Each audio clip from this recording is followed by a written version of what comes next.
I know you guys are banging to your coffee.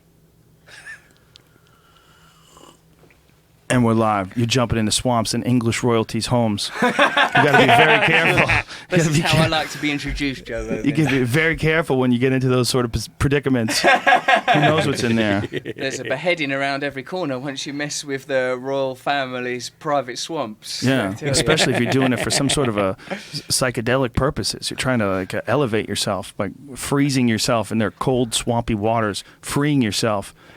If you're embarking on a journey of personal shamanism on royal territory, yeah, your life's in your hands. Your life could shrivel up as quickly as my sex organs did in that particular predicament. It's definitely an added element. Yeah, it is. You have to consider it. It's not a place to go for pride. But as soon as I was sort of submerged in it, that's what, that's because even though it is just, in this case, just an example of me, a man simply jumping in a cold lake, and I do have a tendency to over-poeticise the mundane experiences of my everyday life, but why not? What else are we going to do while we're here? It did make me think we are living on narrow lines, narrow train tracks of existence, never to have heard myself go, oh, God! An animal noise.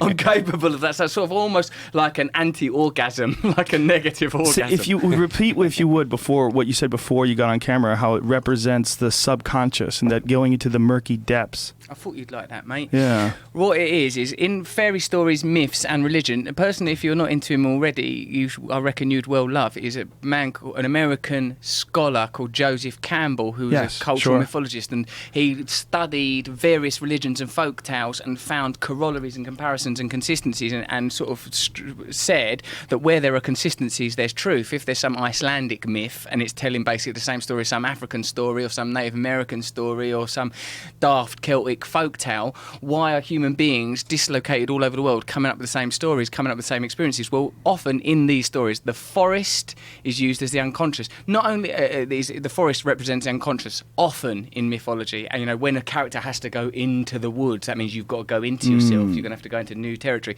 And also under the water, similarly, also represents unconsciousness. And what's interesting about it all, Joe, is like not only ancient mythologies and old stories, but also personal dreams. If you yourself have a dream, like this is where the work of Joseph Campbell intersects with the work of Carl Jung, that dude. He noticed that people in their personal myths, that Joseph Campbell said, dreams are private myths, myths are public dreams. In people's personal dreams, they come up with images, archetypes and stories that can also be found in fairy tales. Just someone asleep goes, I was just walking and I went into the woods and I met this old woman in the woods and she told me that everything was going to be okay, and then she put up her hood, and when she took her hood down again, it was my mother's face. It's like people are inventing their own myth, because of course all culture is created by consciousness, so on some level it's in us individually. Yeah, Joseph Campbell's work is amazing, and when you do look at all the different stories and how they coincide and how many similarities they share, it is really interesting to see what are people trying to accomplish with these archetypes. Like, what are they trying to sort out? Because it seems like that has to be something. Is lessons passed down to children, lessons passed down to other people so they can learn things without having to experience the woods themselves. But then there's also some sort of archetypes that they're sort of defining the reality around them in a very similar way all over the world. I suppose what I reckon, Joe, is the more diverse our culture, but it's weird, isn't it? Because we're experiencing on one level globalisation and homogenisation, where culture through corporatism is coming uniform throughout the world. But also there are many, many, many disparate experiences. But on some level, as human beings, if we're anatomically as similar as we are, perhaps it's safe to assume that we're psychologically comparably similar, even though you and I are sort of different body types or whatever and look sort of at a glance kind of different, we're both ultimately got the same organs, we're running in pretty much the same way, or perhaps we have the same psychological palette. So throughout the world, everyone's having a very similar experience of being human, the anxiety of not being good enough, the fear of death, constantly looking for something in the outside world that's going to solve the problems, that's going to answer your questions. And in a lot of these ancient texts that I've mostly got at through Joseph Campbell or, Hinduism for beginners, that's normally my entry point. I, like you, am an autodidact, self-taught person. That's one of the things I like about your podcast, is I can you can hear, this is a person educating themselves and continuing to educate themselves through life. Well, like one of the things that I picked up in that is like in them very, very ancient texts, there are people that the same way as in our time that's defined by science and technology, there were times where people define themselves through meditation and experiences in consciousness. Like those people that wrote, say, the Upanishads, whoever the hell they were, these rishis, these ancient Indian yogis that went into deep, deep meditative states and came back with mantras and truths. Those people are as diligent and as fastidious as a scientist in a laboratory that comes back and goes, well, look, we've broke down, Watson and Crick breaking down the DNA. Mm-hmm. They come back and go, this is what it is to be a human. You are gonna die. You need to come to terms with the relationship between your conscious self and your material self. For me, that's the stuff, like, that's the conversation that I'm into, and that's why whenever I find it, whether it comes from Joseph Campbell or Carl Jung, or even checking out this podcast, like a lot of the stuff Graham Hancock's into, that always, it presses something deep in me. That's what I'm always looking for, Joe. There are moments where you think, that shudder you get, ooh, there's truth in there, Yeah, well, those paths that you're talking about, those paths that are carved in, that we sort of normalize all the experiences that we have so they look totally sane. If you just stray off those paths and jump into that lake and freeze your dick off and get out and you why did I do that? You broke your little chain, the little chain of programming that's going on in your brain. You did something completely unusual. Yes. And sometimes just little things like that, little deviations off of that path will take you into a completely different place. Are you still doing that kind of thing in your life now? Yeah, sure. Yeah, all the time. Yeah. Like with whether it's the cryo chambers or the isolation tanks or the experiences. What you into ayahuasca and DMT? I haven't done ayahuasca, but I've done a lot of DMT. The DMT is the more potent, shorter lasting form. Obviously, I've read accounts on it. I've never done it. I've read accounts. Well, I'm in recovery. So allegedly, things can be arranged. If you're in recovery, God. The problem with recovery is, if you want to maintain complete and total sobriety, the only way to allegedly have that experience, and apparently it is possible, is through Kundalini. But according to people I know that have done both, they've done DMT and they've also done Kundalini, it's virtually the same thing. Oh my God, that's it can pretty be reached. Amazing. Yeah, you just have to be completely dedicated to the Kundalini practice, and you have to go to a very specific state that's achievable once you have some mastery over the meditation and the yoga principles. I've done a fair bit of that Kundalini. I got bang into it. In fact, this tattoo on my forefinger here is an illustration by Carl Jung of the Kundalini serpent, the energy that rises up. Your animal energy can become the coronated serpent. It bloody hurt getting that tattoo done, and I woke up in the middle of the night severely regretting it. Ow, my finger! Why did I do that? It's mostly because Mark Mahoney, the LA tattooist, I became sort of somewhat besotted with him because he was kind of like some sort of living skeleton Elvis. Okay, hey man, he was so sort of charming and enchanting that I kept getting myself tattooed just so I could suss him out. He appeared briefly in that film Black Mass, that Johnny Depp film. I don't know if you saw it. About I didn't see that. Whitey, whatever his name was. Whitey Bulger. That movie. Yeah, he as a cameo in the beginning of that. He's sort of got a blue ring over his head. He's sort of a fascinating guy and a literal, artist, a proper tattoo artist. People have, he's tattooed like gangster crime overlords, presidents, everybody. He's done sort of like a lot of people, but he's got a very easy way and a sort of a gentle kindness. He told me this story once. God, I wonder if you'd mind me repeating this in the media world. When he used to be an intravenous junkie, he was in New York City and he was like wandering along on the way to a party and he saw a homeless fella doing paintings and he sort of thought, oh man, I'll get those paintings. And he bought these paintings off this homeless guy and then he went onto this party and then he went and shot up in the bathroom and then he heard a flurry of excitement at this New York party because Andy Warhol, the great Andy Warhol, was arriving at the party and Warhol came upstairs and he said he could hear like the acolytes around Warhol and he said he's just banged up and he's getting a hit and his eyes are rolling and he's like feeling fantastic and he hears Warhol outside the room and Mark Mahoney had left some of his paintings out there along with the works of that homeless guy and he hears Warhol go, oh my God, that's amazing, like looking at this stuff and he goes, wow, look at me, I'm the coolest guy in the world, says Mark Mahoney. I'm laying here banging up smack in a bathroom, Warhol's out there digging my work. And of course when he went out it was the homeless guy stuff. that Warhol was into. Yeah, he's a man with an anecdote or two. I love that guy. Your coffee's good, mate. I'm buzzing my tits off. I've only been here 5 seconds. I don't even know what I'm saying It's anymore. amazing. It's amazing that it's that powerful for you. This is it, because I'm drug-free for 13 years, Joe. So as I was saying, Kundalini. I've done a lot of that Kundalini. And Did it ever take you to a crazy place, like a psychedelic state? I did when I was using drugs. I did psychedelics, and I've never had that kind of like, oh my god, like, because I loved drugs. But you never had a breakthrough moment on psychedelics? Yeah, I had that realization that what I considered to be myself was a construction and it wasn't real. That like my memories and my perception and my desires are just a conglomeration of biochemical impulses that I'm merely a conduit of pure consciousness. Now that's too heavy to deal with when you're bloody 16. All my mates were just doing it at school and carrying on. Like me, I need to do psychedelics in a hospital with a person monitoring my heart going, you're going to be all right. I can't do it under normal conditions. So how old were you when you went clean then? 27. So from 27 on, nothing, just coffee. I'm 41, yeah. No, a lot of coffee. Of course, I was a sort of a pretty committed sex addict for a decade. You might want to dip your feet back in the pond. See, you say this, Joe, but this is the problem is with me is I don't know what your experience. I don't know where your addictive tendencies come out. Well, I have them for sure, but where do they come out? Games. I get addicted really badly to games. Video games? Yeah, archery. I'm addicted very badly to shooting bows and arrows. You I used good to be at it? Pool. Yeah. You can shoot. Yeah, I'm pretty good at it. Proper Robin Hood style. Yeah. Well, I don't use a recurve bow. I use a compound bow, like a very complicated, high-powered apparatus. It shoots very accurately out to 70, 80, 90 yards.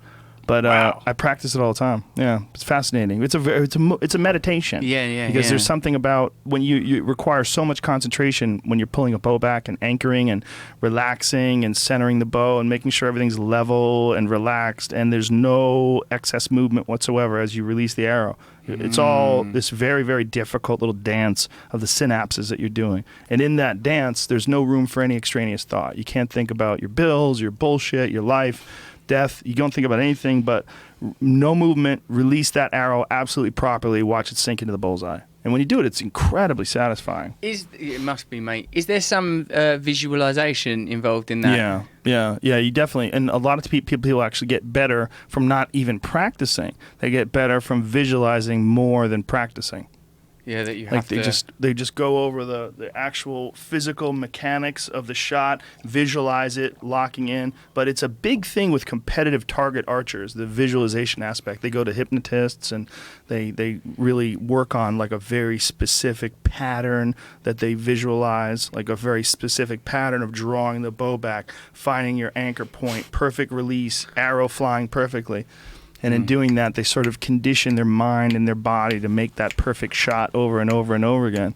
But it's so difficult to do that even the best people fuck up. The best ones in the world, in the Olympic archery, they'll occasionally, get just out of the line and get a 9 or an 8, and they don't know why. And they've been doing it 7 hours a day for fucking 20 years.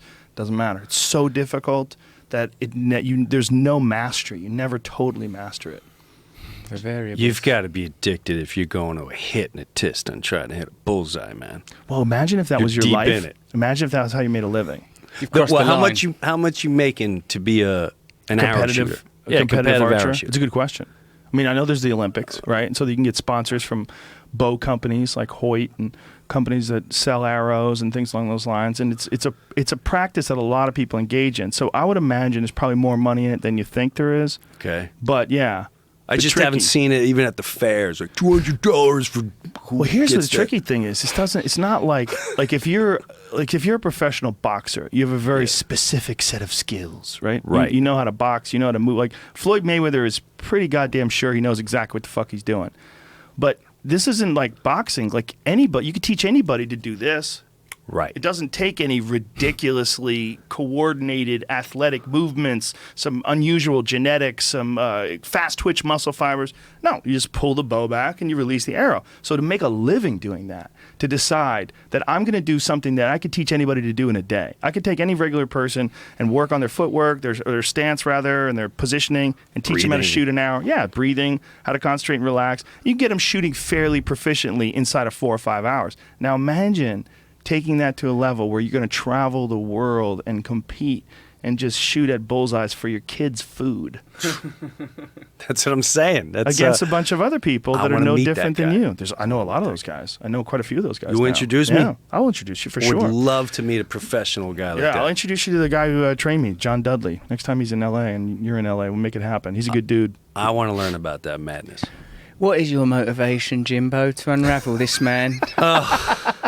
Don't harm him mentally. Not a person who's devoted their life to hitting the bullseye. You might unpick the stitching that led him to this point of mastery. Don't make him feel insecure about the hypnosis session. Do you do yoga at all, man? Do you do like regular yoga or just Kundalini? How often do you do it? I try and do yoga 2 or 3. Like my exercise regimen changed, not entirely unrelated to listening to your podcast. I now do kickboxing once a week. I do jiu-jitsu once a week. And honestly, it's influenced me. My mate Nick got me into your podcast. And a lot of people that I hang out with are like, sort of in the, as you obviously know, but even in the UK, in the mixed martial art world, this is a very sort of central cultural artifact, and how it intersects with thinking outside the box and a new vision of what it is to be a man and living outside of sort of state ideals and conditioning, and like it's very, very, that's what I'm fascinated about, is these new ways of being a man, like of having tenderness, awareness, awakeness, but not being afraid or indeed ashamed of the aspects of masculinity that have somehow become cleverly maligned over like the last sort of few generations. Point. Yeah. So I want to, may I say, the shout out to Dean Northway and Paul Busby, because they're the people, some of the people that I do like. Shout out. That's a shout out to them. Yes. I felt I was ridiculed there for Englishness. That was fantastic. A hate crime. You saw that, Jim. That's going on the hate crime list. I'm doing. I was giving them a shout out as well. English. Oh right, no, that's a great honour. There's no doubt that the English accent is the greatest accent. That's why we use it for all noble movies. It's anytime true. There's a god, or anytime you're speaking in a foreign language that we have translated to English, they have an English accent. You're they right could be about speaking that. in anything. It's Game of authority. Thrones, Gladiator, everybody speaks with an English accent. After all of your revolutions, after all of your economic success and global dominion, when it comes to an authority figure, you still go, well, I have come down from on high. You still can't have God go, well, thanks, buddy, it's great. Yeah, exactly. You still have a sort of sense of regalness. Yeah, Game of Thrones. Reverence for the regal. But they all speak some strange language. They're in some place with dragons. It's all artificial, right? But yet they all speak with an English accent. There's no reason why they should not be from Detroit. Yeah. Why don't they speak? Hey, these fucking guys are coming over here trying to fuck our broads. Your fucking balls in his kid. Comes over here with his fucking dragons. Get your fucking shine box and your dragons. Fucking they shit all over. Ask you to leave the court because you've really lowered the tone somewhat. So it's like the opposite of going off the course. It's going so deep into the course that everyone's wearing powdered wigs and they're all aligning with some ancient scrolls that they've pulled out of a jar in a fucking cave in Qumran somewhere, and it has been decreed.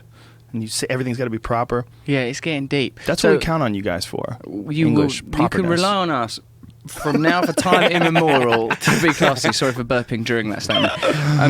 So I go do jiu-jitsu once a week at a level that, I don't even know if it would qualify for the term jiu-jitsu at the level that I'm practicing at the moment. I'm doing kickboxing, where I had to go to what is called a leisure centre. Do those words exist in leisure your centre? Yeah, leisure centre. Like a gym, like community a gym, centre? but like a community one to do my white belt. Like a YMCA. Yeah, like a YMCA. Yeah. I was lined up with 10-year-olds doing nice. To get my white belt, just to get on the ladder. Do you know what I mean? I've done that quite recently, and as well as that, I do yoga. So I'm using this time where I've stepped out of the madness of Los Angeles, the madness of media, the intensity of it, and during the time I thought, another thing that Jung talks about is the shadow self. All that I am not, I also am. If you think of that, and I suppose a simpler way of saying that is, I've lived this life that's been very focused on comedy and the pursuit of individual success. Think, what are all the things I've not done as a result of that? Like when I was a kid, I was too shy and too ashamed to get into sort of sport type things, and I'm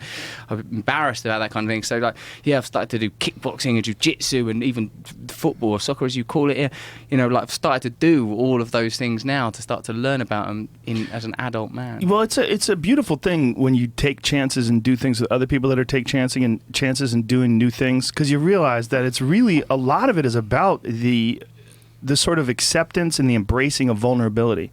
when you learn a new thing. It's very important to learn new things. Now is that you, right? Because I hear you say that, and I know what that means. But do you actually? Because like I got certain, I suppose prejudices about you as a sort of a black belt martial artist and as someone who's embedded in the MMA world. You are a person who is happy and accepting of vulnerability. Where in your life do you feel that you are embracing that vulnerability, Joe? Well, I think in every time you try something new, I enjoy. I'm like in the archery thing. Like I've only been doing it for 4 years, but one of the things that I really loved about it is how fucking terrible I was when I first started. And I was like, there's something to this that I have to figure out. Yoga's a big one. I've been really serious into yoga, like where I go several times a week, at least once a week for about a year and a couple months, a year and like 2 months or something like that. And one of the things that I really enjoy about it is that I'm not very good. And I still get nervous before classes. Do you? Fuck yeah, man. Yeah, it's weird. There's something... It's one of those weird places. Like a yoga class is one of those weird places where... there's almost a sacredness to it. Like you go in there and no one can leave until the class is over. Like they tell you, they lock the front door. No one comes in to visit the studio. Everything's locked in. No one watches. You go in there and we don't talk. No one talks. You don't talk for 90 minutes. And you go through this series of poses that are incredibly difficult. You're sweating like pounds and pounds of water off. I mean, I'll weigh myself before and after, and I'll be down like 4 or 5 pounds just from one class. And it's very difficult, but it makes me nervous. You know, I do get nervous before I do it because it has this. I think it's difficult to do. I think I don't necessarily physically enjoy it while it's happening, but I enjoy the effects after it's over. But I think it definitely imparts a feeling of vulnerability. Because I always assume that if you were really good at, this is perhaps because of where I come from, I always assume that if you are dead good at some sort of fighting thing, that is a highly transferable skill. Like that, and I don't mean in a practical way. If you're good at kickboxing, you will also be good at yoga. I just mean that if you're good at kickboxing, you don't give a shit that you're not good at yoga. That would be like that. That's always been my assumption. Whereas if you're good at yoga, and like the yoga, you're not meant to say you're good at yoga, but by Jove, I'm good at it. Like that, I don't sort of like when I'm in the MMA gym start going like, well, you may be strangling me now, my man, but wait till we get to downward dog. I sort of feel like, all right, like the humility in a jiu-jitsu situation for a beginner is an absolute humility. You recognise, because I'm doing it with people that are good, and like they have to do it like they're doing it with a little kid, you know, like, and I'm very aware that they're doing that, That's Well, I think that if you get really good at martial arts, the only way to get really good is to be completely objective about where you are. And if you're completely objective about where you are and learning and trying to improve upon your skills, you apply that same feeling towards everything else. So the feeling that you get when you're totally vulnerable in martial arts, you apply that same feeling when you're learning yoga, because that's the only way to get really good at it. The only way to really do it, to 100% do it, is not to sit here and go, this doesn't mean shit, because I could choke out everybody in this fucking room. That's not going to help you. Yeah, it's not going to help you at all. As a matter of fact, it'll hurt you. It'll hurt you, and it'll focus more on your own ego instead of the ego-dissolving beneficial properties of the poses. It would ruin the ambience in the yoga studio if you were to say that out loud. This doesn't mean shit. I could choke out everyone in this room. Joe, before we start this class, I just want you all to know I can fuck you up. Ooh. So settle down. Okay. Don't get crazy about your stretching. I don't know if you've read the scriptures, but there is no violence. Actually, there is quite a lot of violence, but it's usually a metaphor. A lot of hash, too. Yeah, that's it. That was the thing that McKenna always used to talk about, that's really what a lot of the ancient yogis were about. They were about smoking chillums of hash and then doing all these poses. And if you've ever done yoga while intoxicated on the edible variety in particular of marijuana, it's a beautiful thing. I haven't, because I only started yoga because I'd stopped eating edible hash and all other drugs. Like when the thing is with me, mate, is when I was taking drugs, that was what I was doing. There wasn't room for, now I might pop to yoga. You were a fucking pro. I was a full-time, dedicated pro, 100%. That's it, every day. I can't take time out. What was the big drug? What was the problem? I progressed through an escalation of drug use that could be on any Republican leaflet. Because it's like I started with Kids, don't smoke pot or you will become a heroin addict. That's literally what I did. Like I started with recreational drugs, was unable to, and the reason is because it's not the fault of the drugs themselves. There's a component within me that is looking to find a solution that doesn't have. You see, when you have that perspective on going into a place and being willing to go in there and be vulnerable, that kind of thing for me, that makes me very sort of what I call hot. Like scared, like that. Oh fuck. So for me, drugs were always a thing that I trusted to make me feel a little bit better. Like, and so when I was smoking weed, it was like, oh right, there's that thing I found that makes me feel relaxed. When it became coke and heroin and crack, it was the same reason. It was an attempt to nullify, medicate, and contend with an inner sense of disconnectedness and discontentment, which I think is a thing that comes up a lot on your show in other guises, because I think that's in some way or another we're all looking for this sense of connection, this sense of completion. I think, in fact, the thing that led me to be a drug addict or, sex addict, gambler, whatever kind of addict you are, I think the thing that's driving it is this need for connection, this sense that, is this life? Because this don't fucking seem right to me somehow, this system you've got that's living by. Like, give me the real deal. Yeah. What's the real thing you're not telling me? And that's why I'm fascinated by people like Terence McKenna, who says, like, if you, what he called don't stay on the pedestrian levels of consciousness. There's deep shit down there. There's fascinating stuff. There's machine elves. There's corridors of kaleidoscopic wonder to explore. There's union. There's God. Well, for a guy like you, maybe that might be the best argument for trying to do it the Kundalini way, because you have to earn it. You're right. I knew it would be harder for me. Like I've got to do it by sort of stretching and sort of aggressive breathing. Maybe. Instead of hitting that DMT shit double hard, 10 doses, bashing it into my leathery old lungs. You just take 3. You just take 3 and then you sit back. And Tell then me what you can go see back in in about 15 minutes. It can't be described. It's beyond language. Yeah, if I describe it, it's just my stubby fucking stupid ape fingers trying to draw God with a crayon on a patch of dirt. It's not even a proper canvas. Like, it's the problem of all religions. Sure. Just a question. If you do see what you were actually looking for, what do you think is curious? Once you're there and you discover it, what do you come back and aren't we just back to all this? You're right in a way, Jim, because I have had moments in both sobriety, recovery, and in active addiction where I've gone, oh my God, I feel truly connected. Now, I've had a lot of those moments in what I would call unhealthy highs, like, sort of sexual kind of, oh my God, this is so amazing, I want to live in this moment forever, or moments on drugs where I felt sort of pure bliss. But nowadays, I tend to find it through bloody altruism and kindness and service. Like, sometimes when I think I'm being truly useful, I feel this sense of connection. But you are right, it is not sustainable. There is no Viagra for enlightenment. You can't sort of stay hard, you know what I mean? You feel like, oh, that's it, I understand it. Right, from this moment forth, I am enlightened. That's it, I'm never going to be anybody's bitch again. I'm never going to do anything straight for the money. I'm never going to care what other people think about me ever again. That shit's behind me. But then someone will say something or someone will do something and I feel like, oh, I'm back here again. Yeah. So I think it's very hard to capture the divine. I think you get, I've had in my life moments of it. I think when I do the yoga, I practice yoga on my own, practice yoga. This morning, there's positions where you go upside down and stuff, and I think you would, if you was just determined to describe things in a material and secular way, you'd say, well, you were just dizzy, but what I feel is I go upside down, and when I come up straight again, I feel my own individual consciousness, my sense of myself, I feel it sort of disappear, like I can't remember who I am for a moment, it all goes away, and then I feel this secondary awareness in the back of my mind, like a sort of a grid, an awareness, and I sort of think, hold on a minute, I'm not me, there's something else inside of me. And the thing that my big sort of axe to grind when I was doing that internet series, The Truths, for a while, that got me into all sorts of interesting scrapes and challenges over the last sort of 18 months, 2 years.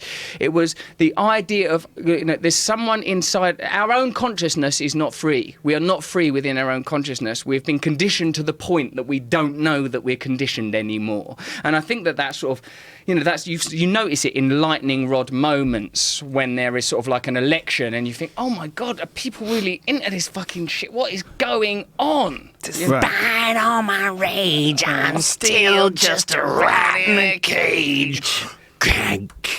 Sorry, continue. That's the perfect riff to score that moment. Thank you very much. Yeah. Was that Rage Against the Machine? Is that no? Was that Pumpkins. Smashing Pumpkins. That's the Smashing Pumpkins. Yeah. Dope song. Can I ask you, since because you found your outlet. You said you're finding just good, something good. Yeah. Have you? Just a question. Since you've been putting it out there, have you noticed there's more and more is coming back, or it's like, I'm noticing it more. It always was there. I just chose go the way. I don't know. These are just questions. Well, mate, right? It's still like, if you read when you read this stuff in religious books, like say in the Bible, like it's going like become good and get to the point where even being good, you're not even doing it for that reason anymore. You've become detached from outcomes. From Buddhist terms, like that you're no longer about fear and desire. You're no longer trying to just fulfill yourself, right? I'm not bloody there yet. Me, even if I do something good, like go to a homeless shelter and help out for the day and all that sort of thing, a little bit at the back of my mind's going, look at you helping out at this homeless shelter. Well done. And if someone went by and saw me helping at the homeless shelter, I'd be really pleased. Yeah. Why is no one seeing me helping this fucking homeless shelter? Don't touch me! You stink! So I'm still a little bit looking for rewards. Now that's a very hard. But this is the thing as well about being a comedian is you can't get too fucking sincere and earnest, or you stop being bloody funny. Do you know what I mean? Yeah. Don't you find that when you stuff that you're really passionate about and you really believe in? Because comedy, I think, is constantly ripping down that, you sort of set up a premise and then you rip it down again. I think comedy is the energy of constantly going, no, this is real, this is all bullshit, this is all fucking bullshit. So when you're sort of sincere, you sort of, it's hard, like, hold on, stop it, no, this is serious, that's my kids, I care about them. Once you do that, you've got to be able to differentiate between your forms of expression, like your art form, like a piece that you're creating, and you yourself as a person. And sometimes I used to think when I was younger, man, I can't be fucking around with meditation or enlightenment because it's going to ruin me. All my favorite comedians were junkies and crazy people, like Kinnison and Pryor and Hicks and crazy people and junkies. Like, you can't get enlightened. You just got to fucking be a wild man. That's how you get comedy. I'm not so convinced anymore. And I think the creating of these memes and these characters that you can mock and make fun of inside your act is a piece of art. You're doing something. Yes. Just like a painting doesn't make you a madman. You could paint a Frazetta Conan the Barbarian painting. It doesn't make you a mass murderer. You know what I'm saying? It's like you're creating a piece of art. And sometimes the more points of view that you've considered, the more it enhances that work of art. You raise a good point there, because in certain sectors of the art world, that has always been accepted. That, Hieronymus Bosch doing a triptych of hell don't mean, hold on a minute, this guy's fucking crazy. Yeah. He may have been, I don't know. Or, but like when in hip hop, like people talk about, like popping caps and whatnot. Like it's taken, it's taken a lot more literally and not afforded it. And there's a comedic persona, comedians get it a lot. British comedians as well. There's a few sort of like comedians. Myself, there's a Scottish comedian called Frankie Boyle. Like that, when people are very sort of shocking, I can tell sometimes that comics are saying things to detonate territories of consciousness. Sure. To say something like, fucking hell, because it wakes you up. Bill Hicks did that a lot, I think. He would say things that would make you go, whoa, steady, and then he smacked you in the mouth, and then he gently tells you that it's just a ride or whatever it is, now that he's got you where he wants you. But people, I think we live in a culture now that's very prohibitive about where we go with those kind of ideas. So people are very quick. I've myself been on the receiving end of a lot of what do I want to say, judgment. And I'm like, hold on a minute, I'm fucking joking. But don't you think that that's also because we live in this new media world of social interaction, this new social media world where anybody can chime in at any point in time? And this is the first time ever that that's happened. Yeah. You might be right. Because a friend of mine in England made a documentary about what has happened to the idea of the great man. Like in American literature, Saul Bellow, Philip Roth, or Muhammad Ali, rest in peace. Nowadays, people don't rise to that position anymore because there's thousands of Lilliputians pulling them down with tiny arrows as soon as their head's above the parapet, innit? No one's allowed to be. Yeah. People will be like, oh, well, Martin Luther King had affairs. Oh, Malcolm X, he was inside. He done this, that, and the other. It's like there are so many good things that have come from social media. So many good things. The possibility for communication, connection, instantaneous, all those things. It's wonderful, but it does all things in the end become an expression of the dominant dominant consciousness, and if people are doubtful, cynical, pessimistic, then the palette, that shit ends up on the canvas. It also might be a case of, everybody's always worried about wealth inequality in this world. There's also a possibility of consciousness inequality, and that these people that have grown up with shitty parents and shitty neighborhoods, they feel left out by even your ability to seek peace and altruism. Like, who are you, this guy? Why are you so lucky? You're financially fortunate, you have beautiful genes, you're handsome, you have a You're wonderful... in every magazine. Every time I walk in a fucking magazine shop, I gotta look at your face. I mean, I love you, dude, but come on. Banging starlets. Enough. This motherfucker. And so why is he so happy? Why is he allowed to have this happiness come to him so easily? So there's anger at that. The same kind of anger that you would get at the elite upper class, like the billionaires and the 1%ers of the world. People will also look at a person like you and like, there's a consciousness inequality. There's also a starting point inequality. I'm sure you, like you were saying, you were insecure when you were young, and it was difficult, and I certainly was. And Jim and I knew each other when we were young and insecure and starting out as comics. We've been friends forever. But that's sort of this experience where you are you now, and people look at that and they're upset that, well, why does this guy have so much? Why is this guy in this place where you can so conveniently search for truth, where I have to pay my fucking bills, and I'm student loans, and I'm in a shitty neighborhood, and my kids are sick, and my wife's a cunt. This is like, and then they get on Twitter and they're like, fuck you, Russell, you fucking cunt, I hope your ponytail chokes you in your sleep. Right. Well, it never will, because I put it into a bun. but like, I can understand that level of discontentment, because, to be honest, I'm subject to jealousy and envy myself. I spot it when it comes up, when I sort of feel myself go, oh, why is that not me? I should be having that. But now I try not to justify feeling shit. As soon as I start feeling bad, I don't think, well, this is why I feel bad, and I'd like to stay feeling bad. I try and go, hold on a minute. If you believe that the external world is an illusion, that it's temporary, it's transient, and what's real is your deep connection to your inner self, and you can express that in myriad ways. And we're here to have this experience as an animal, and I'm fascinated by the numerous ways that you're into doing it, and it's something that I really want to learn more about. Is loads of the stuff that goes on your show.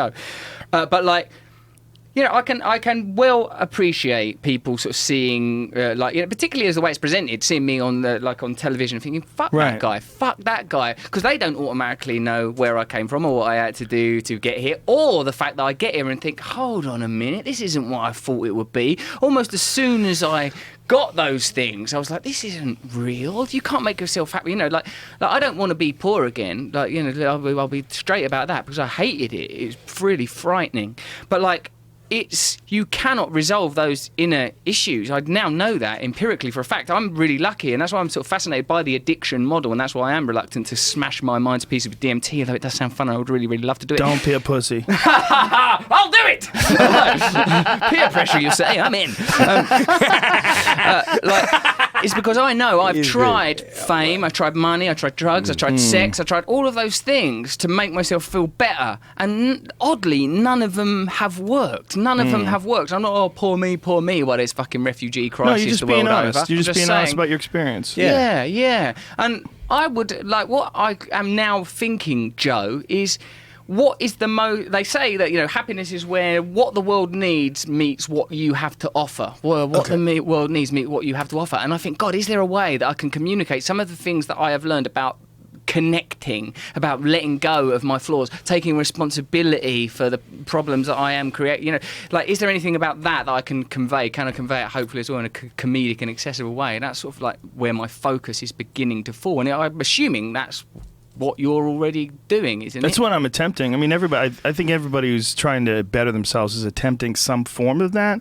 But it's also what you're dealing with when you're talking about the criticism of you. They're trying to define you based on one interview or one article or one thing that you said in response to one piece of current event. And so they're quote mining a lot of times in a lot of ways, looking to have a more concentrated form of that jealous expression that we were talking about. There's got to be something about this guy I don't like. That's it. Yes. I don't like how he went on Fox News and mocked America.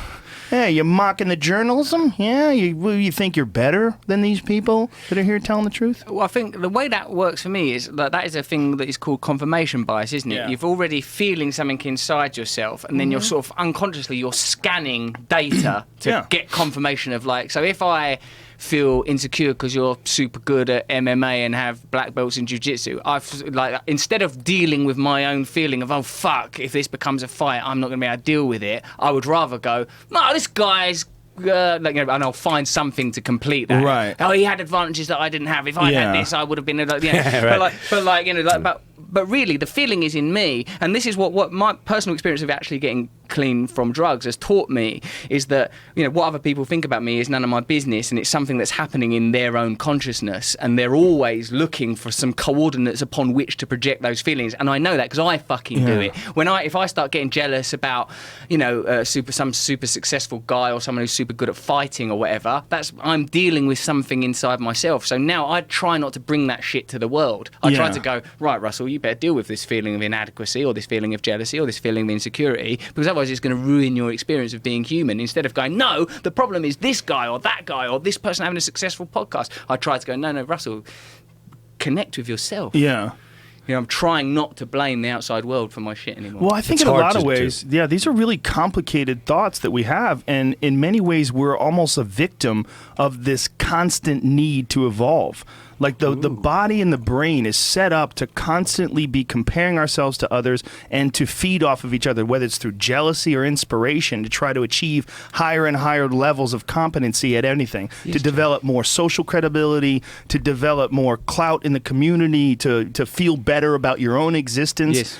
It's almost like what we're dealing with is some sort of a programming that is constantly set up to innovate and to continue to get better and better at everything. So if I see you in some movie, I'm like, how come I'm not in these fucking movies? I don't even get these auditions. I need to fire my manager. And these ideas, they motivate movement. They motivate momentum. And you could use them or not use them, but we don't know how to handle them. And no one's telling us, and our parents didn't tell us, and their parents didn't tell them shit.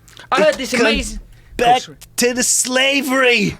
We're all just tribal, and at the end of the day, what you're supposed to do is help other humans. There's no better feeling in the world than encouraging another human to live right, and they live right. Those are the moments you remember in life. Go ahead, Joe. Getting your dick sucked in a Learjet while you're pouring champagne on both of you. Oh, no, that is relaxing. And fucking Jay-Z is playing in the background. No, it is nice. On the Learjet, getting your dick sucked. No, that's quicker. If you can get a Learjet. No, I'm going to Tibet. I am going to get to Tibet. Take that out of your mouth.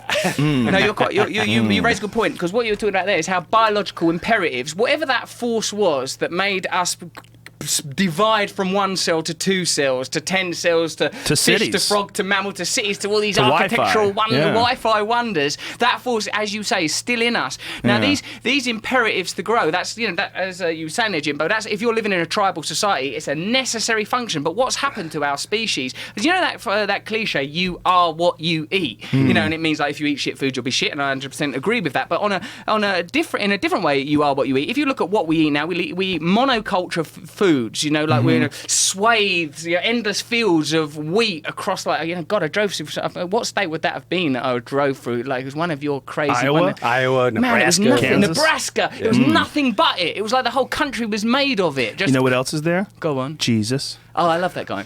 No, he'll cheer you up. No, as long as you understand what he was saying. The main thing that I think he was saying was "Don't be gay." That's what I picked up. No, I got from him just be cool, and it was the others like, cool. no, he said don't be gay. That's what he said. Yeah, a lot of people have missed the point with this be cool thing. It's don't be gay. Let's focus down on his as yet not mentioned chilly. Don't be gay.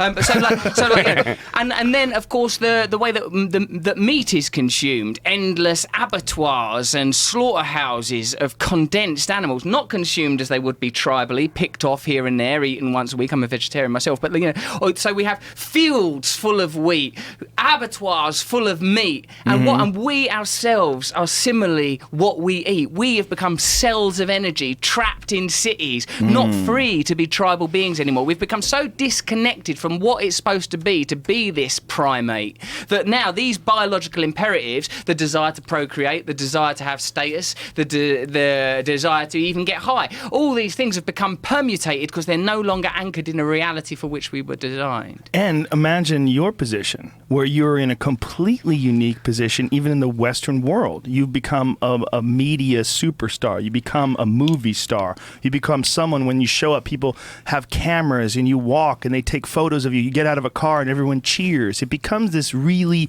unusual event when you just arrive somewhere. So it sets you up for an incredibly high dose of this sort of toxic celebrity feeling that you have to sort of navigate. And you have to navigate it based on the other people that have mostly unsuccessfully navigated it before you. If you start and think about how many fucking movie stars wind up in a pool of their own vomit, or, you know, covered in whatever the fuck they're doing.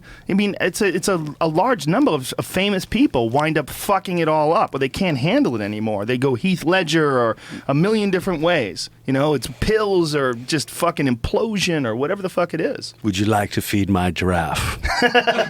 This is Sorry, it's previous Vector podcast. You start losing your mind in the vanity. There. Yeah. For anyone that's listening to this podcast just because I'm on it, and I can't imagine there's very many of you, there's a reference there to a giraffe that even I'm struggling with in this moment. I just think that your unique perspective, and it's a very unique perspective because not a lot of people get to become movie stars, it's something that the average person, it's trying to put it into a perspective where they can grasp the amount of pressure and the weird way that you have to interface with the world, where people worship you and everywhere you go people love you and you don't even know them. That's a very strange thing. This is the thing.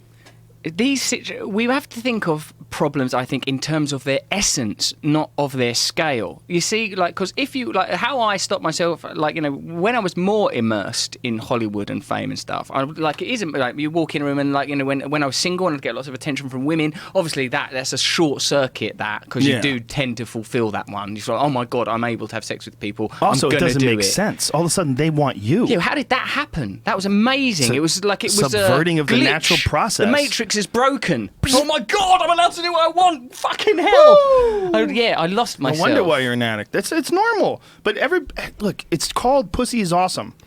That is a difficult goddamn problem truth to overwhelm, Joe. It's impossible. It's impossible to avoid the pull. I mean, you're talking about the gravity of Jupiter. It sucks in asteroids. I mean, that's what it is. It's just too goddamn strong. The compulsion to breed and the compulsion to be special so that you can breed more than anyone else and you can have the choice. That's what your DNA calls. It screams.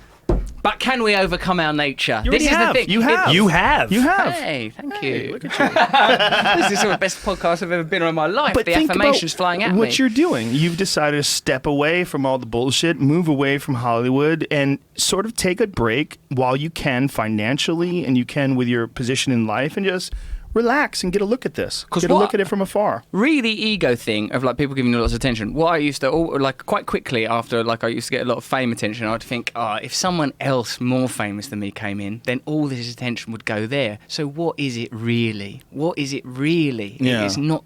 I can't feed on that, and even if I don't have that, even if I don't literally have the experience of basking in a spotlight and then Justin Timberlake walking in and see the light disappear from my face and being plunged once again into the shadows of my youth, even if I don't have to actually have that experience, I know that when I get home, I'm still just me. That none of it is real. That you can't. There's no nutrition in it. There's nothing at the end. You can't get any. It's not like, oh right, this amount of fame hasn't worked, I'll try and get even more famous. It's because the essence is the thing. The essence is the thing. Is to try to connect what I am doing or what you are doing or what one is doing to something that is connected, that feels beautiful to you, that feels nutritional to you. And that, for me, that is really, really hard, because it's very hard to enjoy those pat on the back things, particularly if, you know, like, if you've felt inadequate and insecure in any life. It's very hard to break off of that track. Of course. And I feel lucky, but it's not something. It's not over for me. I feel lucky to be awakening from that thing. I feel lucky to be awakening from it, but it's not over for me. I still feel it. I still feel it.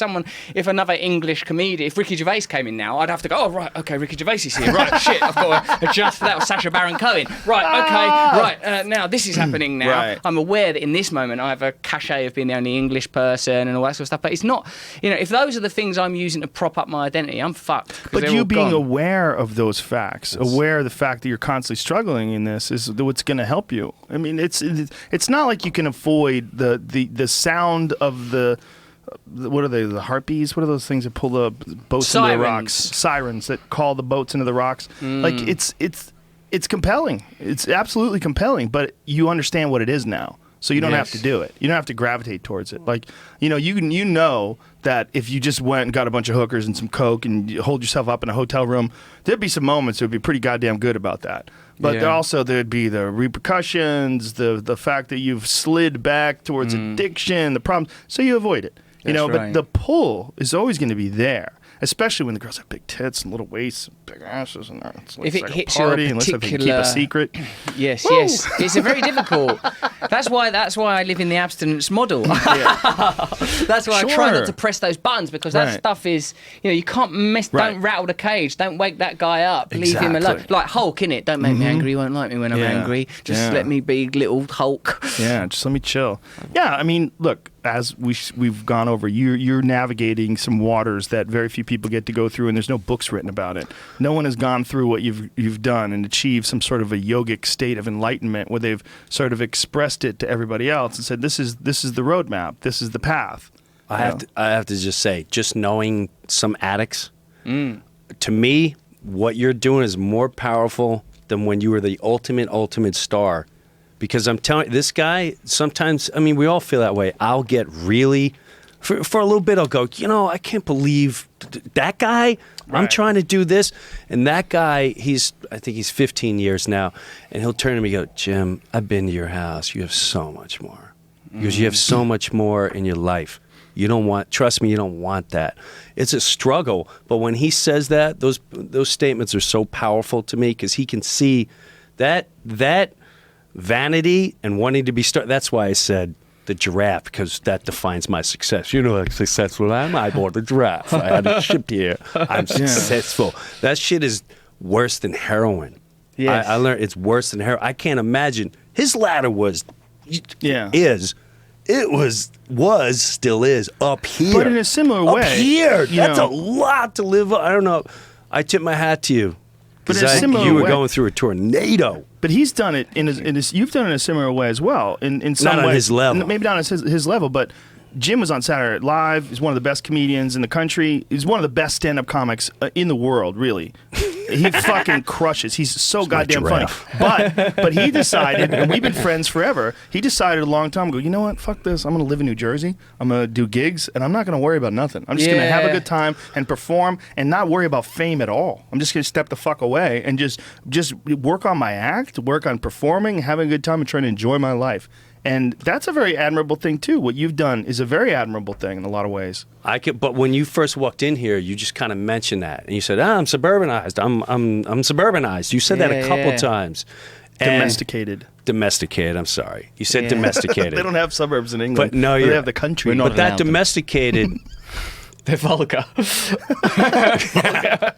To me, it's more, you get more gratitude out of it. And the end of your days, those are the moments, you're going to remember those little moments, whether it was your friend or whatever. There's nothing wrong with that world. And you can always come back once the responsibilities are done. That's the problem, though. I warn my wife all the time, like, listen. Kids got a couple years kids are out of there. And I tell them, don't get fucking pregnant, man. I'm 20 years from going ape shit. And I will have that right to go ape shit. I watched my father, World War II vet, go into 80s years old, and I watched him go, I'm just going to go ape shit. I don't give a shit about anything anymore. So what you're doing is, to me, I cheer you on big time. And I know this is corny, but I saw you on a couple of interviews. Soon as you were you were all over the place, and I can see you in that room trying to find who you were, while everyone else was trying to throw out a completely different character. Maybe I'm crazy, and I'm in the woods right now, but I would see that. I'm like, oh, they're coming at this guy. Well, you had the awareness to say this is all weird. It did feel weird. It's weird as fuck. Weird. How can it not be weird? You're a movie star. It's creepy. It's a very unusual experience because it's like, like you were saying about going back to Jersey and sort of saying like, right, what I'm going to do is my job. I'm going to do comedy, and I do the comedy to get the money to pay for the food, to feed my family, to take care of my life, and I love doing it, and I can bring joy to people. Like I, if I'm honest about myself, I always had the ingredients for obsessive behaviour.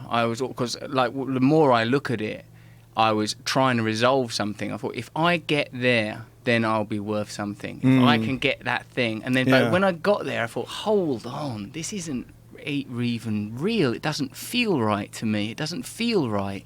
And that's not like, there are people sort of, I think, very high profile, high level people that are making big contributions. I don't think, can you sweep away all of mainstream culture? Can you say the sole function of pop culture is to keep people bewildered and distracted and intoxicated, while a political elite in conjunction with the corporate powers saps the energy of the great and powerful people of this planet?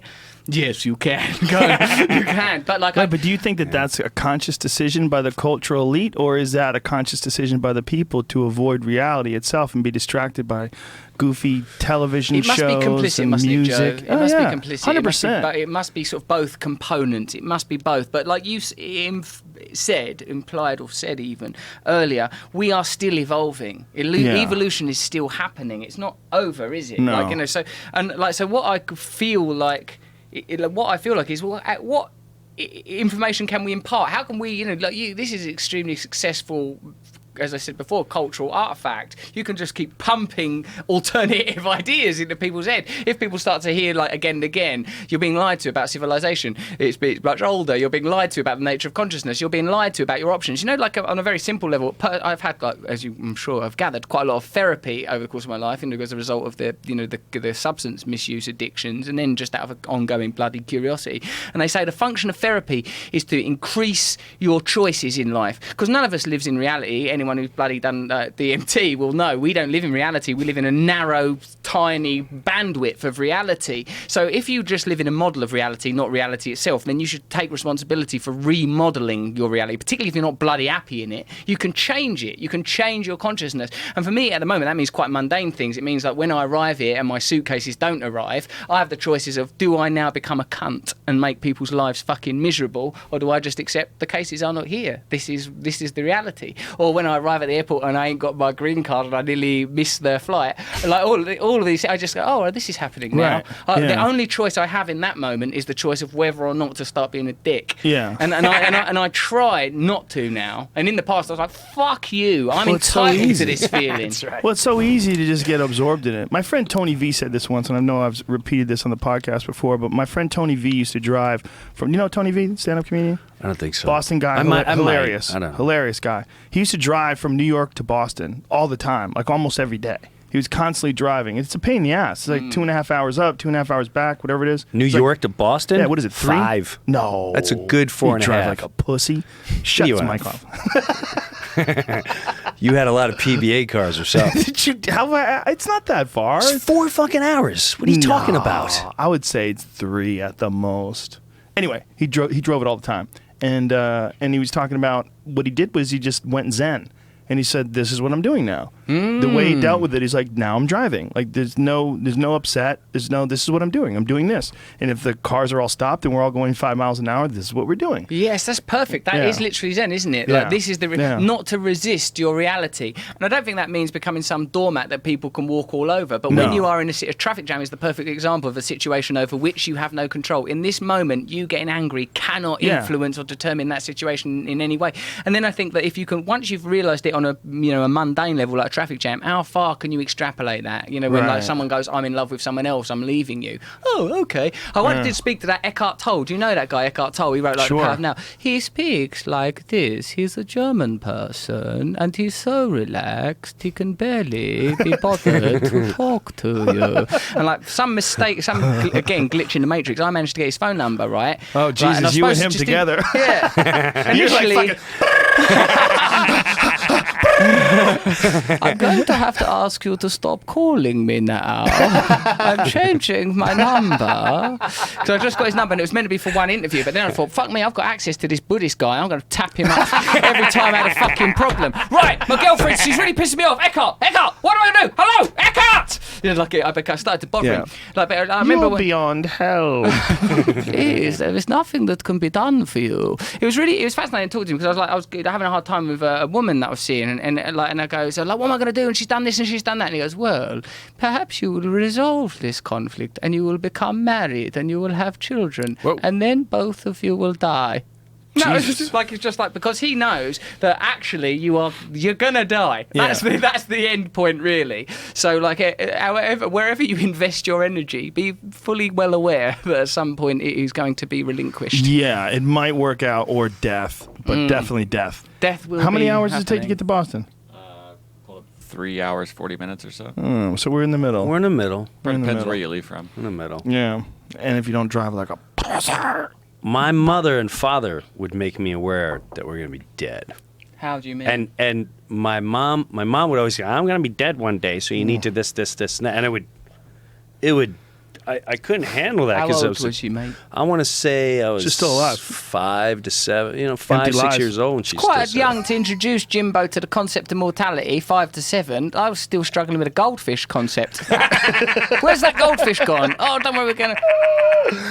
Isn't that a good idea to start those thoughts off early? Let's accept this and get over these goddamn things. Let's figure out what the fuck we're so terrified about that we have to create a land in the clouds that we're definitely all going to go to and meet up after the fucking show. But that put me in check of the whole thing. Did it? I gotta say, and it made me sob. Just the thought of where are we going? Where are we going? What happens? Is it just blackness? Like, and my father towards the end, he just literally went, yeah, that's it. You're dead, and that's it. Show goes on. And as simple as that, I'm like, oh my God, that's a bit. We forget about that. That's bleak. I'm not down with that one. I mean, like, listen, the Cloud Kingdom. But the thing is, Joe, before when we were talking about your DMT experiences, and you said it would be like a sort of a caveman with a crayon trying to draw God, right? On you said dirt. That on dirt, not even on a canvas. I remember very specifically you said it. You can rewind the podcast. You can listen to it again. That's what Joe said, right? With a stubby crayon too. Stubby. I think you said your fingers were stubby. I don't want to be overly meticulous in that particular instance. Right. So like when people talk about, like when, the kingdom of heaven is within, or, in the afterlife there'll be 72 virgins. Me personally, I see these things as metaphors. It will be as if you will be in such a blissful state when you are free of the shackles of the material realm, when you are liberated from your body.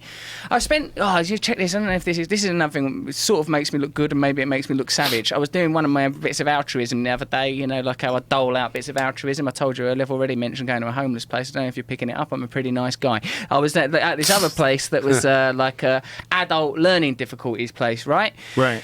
And for me, the term learning difficulties was polite because these people were fucking seriously mentally ill. I mean, I would be they were beautiful human beings and everything. But anyway, there was this, and I had a really fantastic time there. And of course, it made me feel incredibly grateful for my own life and all the things one would imagine that you'd feel in such a situation. But I was chatting to the people, and one person was like, people getting various certificates for various kind of achievements, whether it was in the art doing some drawings, or whether it was doing some cooking or whatever.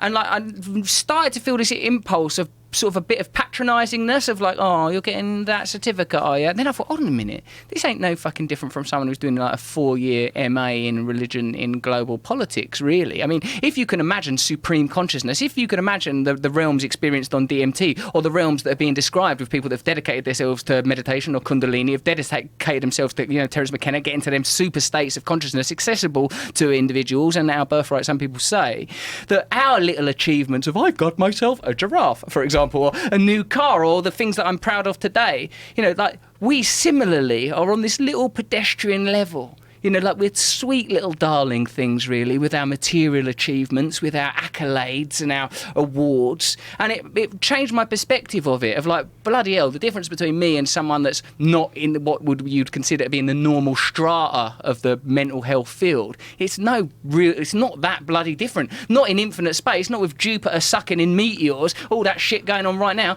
What's the difference between me and someone that's, you know, life is confined to, you know, sort of cooking projects? It's not hugely significant, except I'm not that good at cooking.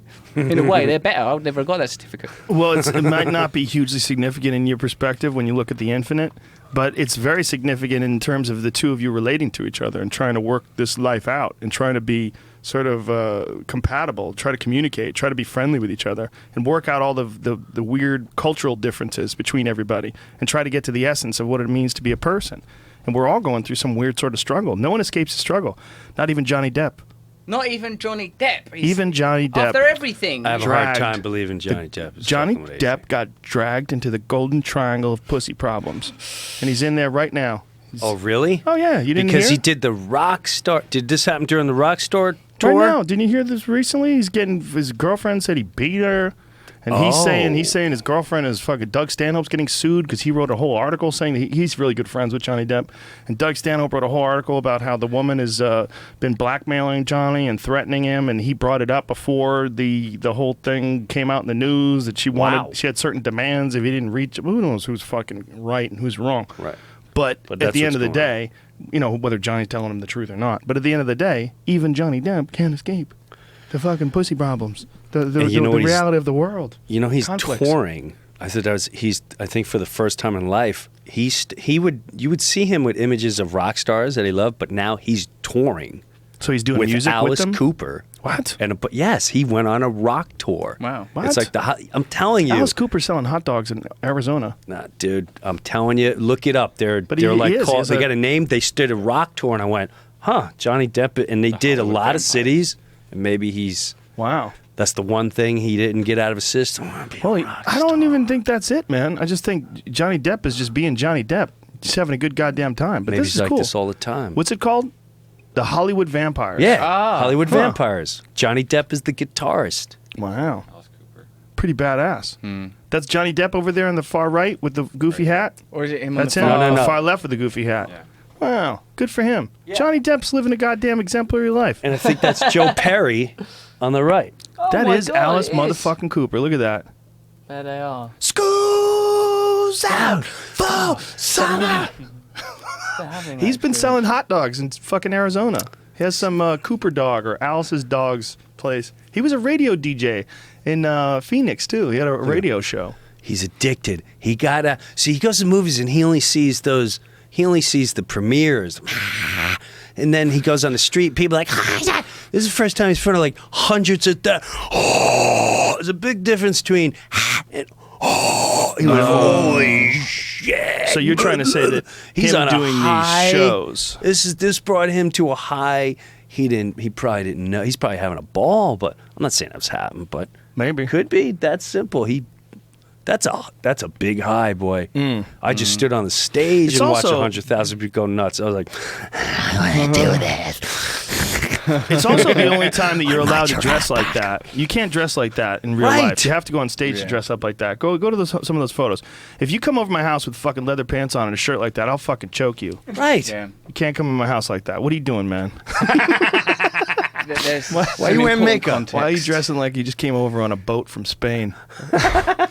There's some sartorial risks being taken that without Hollywood Vampire on the backdrop. He's got lace. He's got lace around his wrists. There's literal Come on, lace man. cuffs. But you can pull that off if you're in a band. Right Johnny there. Depp- Look at him. But he always dresses like that. It's like he's wearing his regular clothes. Like for Johnny Depp, he's wearing his regular clothes. But he does have his sleeves rolled up, and See what I mean? it's an affectation for sure. He's definitely working on that image.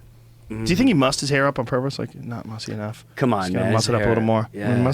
Spray Hey, a little shit listen. in there, stick it up. Hey, listen. I know.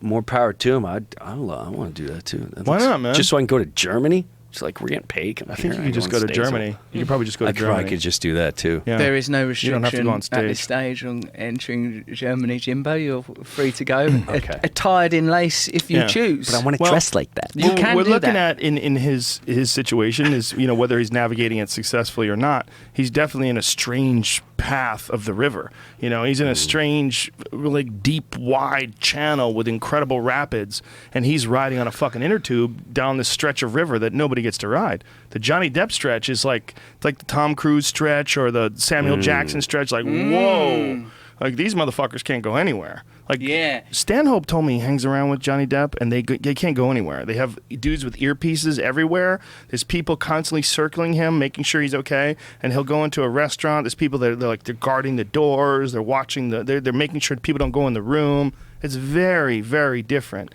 than even regular fame. He's in that Pirates of the Caribbean fame where it's just can't go anywhere. That's an expensive product, bro. Yeah. I need to protect that product. Well, it's also he's super vulnerable. Like, people lose their fucking minds when they're around a certain level of celebrity. Like, there's a Tom Cruise. Like, Tom Cruise can't go to the movies. Right. He's got to. If he went to the movies, he would leave the movie theater, and people would be trying to grab him as he was walking out of the theater just to touch him and take pictures with him. And it's not like you can't just interact with people. Right. I done a film with Tom Cruise. It's an intense experience. What was that like? What'd you do? It was a film called Rock of Ages. And it I had Tom remember Cruise that. in it, and Alec Baldwin. Like, lots of really, really famous people were in it, and a monkey. And the monkey, when I read it, well, there was no monkey in it. And at some point, Tom Cruise said, "There's going to be a monkey in this film." And from that point, there was a fucking monkey in the film. Even, may I say, the monkey was in scenes that Tom Cruise weren't in. One with me, and the monkey was an arsehole. It was a baboon. It's wearing a nappy that was tied on with electric tape. It was very aggressive. It jumped off of the shoulder of the guy that was meant to be looking after the monkey. The monkey had a trailer with 5 other monkeys in it that it could fuck in its time off. I was saying, who's doing the monkey's fucking contract?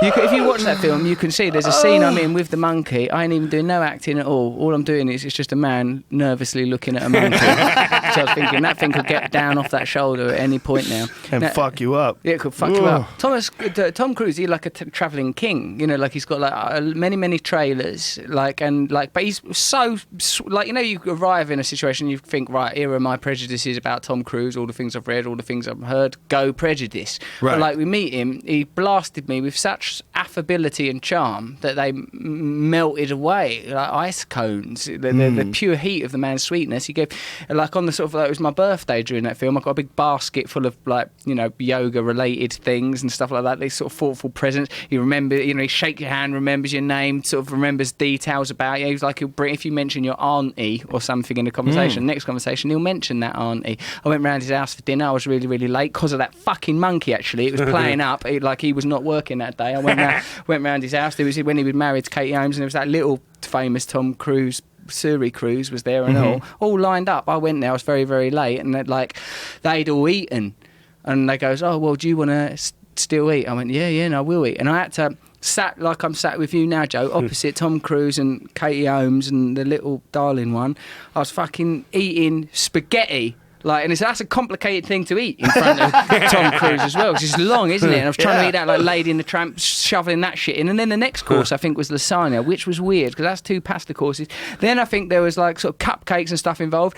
All the way through it, just sat opposite Tom Cruise talking about communism, which I brought up as a topic, which in retrospect was a mistake. Why? Well, because don't bring up communism. Because what I said was, I goes, well, look, I'm down with fairness, right? I goes, you know, communism, yeah, surely it got a bit out of control. No one's arguing with that. It went a bit hectic. I'm not down with massacres or genocides under any flag.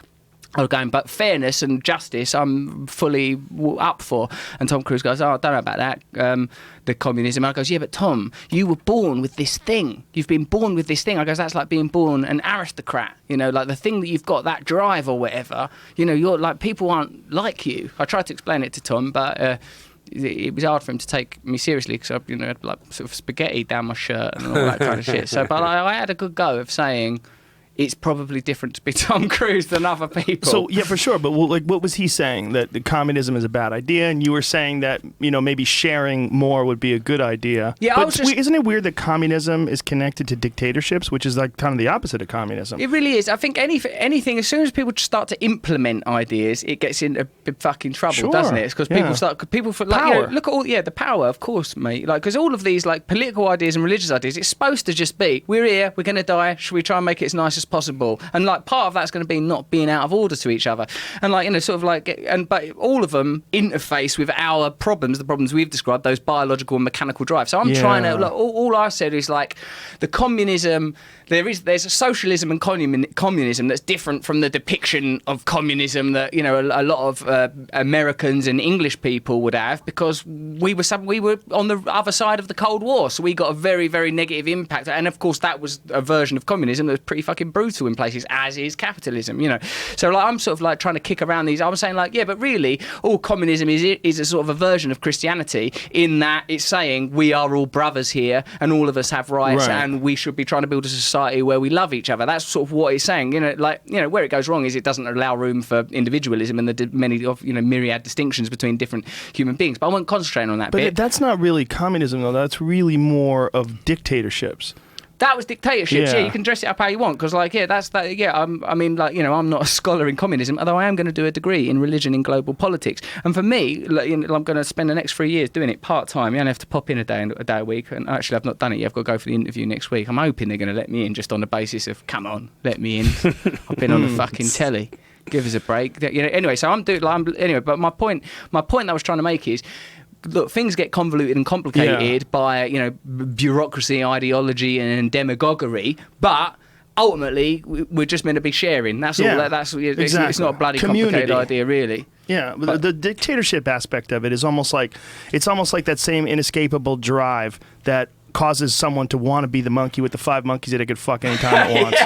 There's always someone going, I'm going to be the monkey that's fucking whether it's like any sort of religious extremism, there's always some guy at the end of it going, I'm going to be fucking 5 monkeys in my trailer, and that person's ruining it for the rest of us. Because like whenever you see like about a religious cult, isn't it? Like I've started a religious cult, we all live here together and we grow our own vegetables, everything's organic. Yeah, all right, that's lovely, mate. Are you fucking everyone? Oh, look, I don't want to get into that. Are you fucking everyone? A little bit, yeah. A little bit. I've got a monkey trailer that I'm spunking up in. Everybody else's wives. Yeah, that's one of those weird, inescapable things about being a person, about these drives that you have to figure out how to hold them together. I think communism would work. Look, if this was a community, if we were the only 4 people on an island, just us 4, we would be communists. We would all just get together and we would talk like, how do you guys want to handle this? Like, what do we do? How do we gather fish? I like this. And what are you capable of pulling off? Yeah, hey, I'm pretty good at climbing trees. I know where the coconuts are. Okay, cool. And we'd figure it out. We'd share it all together. Do you need any poems? Because I could probably provide those. But we would all share, right? And if we didn't, we'd have to have a conversation. We'd have to say, hey, Joe, you're not fucking digging enough holes, or you don't catch enough fish. We gotta work this out together, so we all contribute an equal amount. You can't be lazy and exist off the fruits of your brothers and sisters' labor. That's really good. We have to all contribute.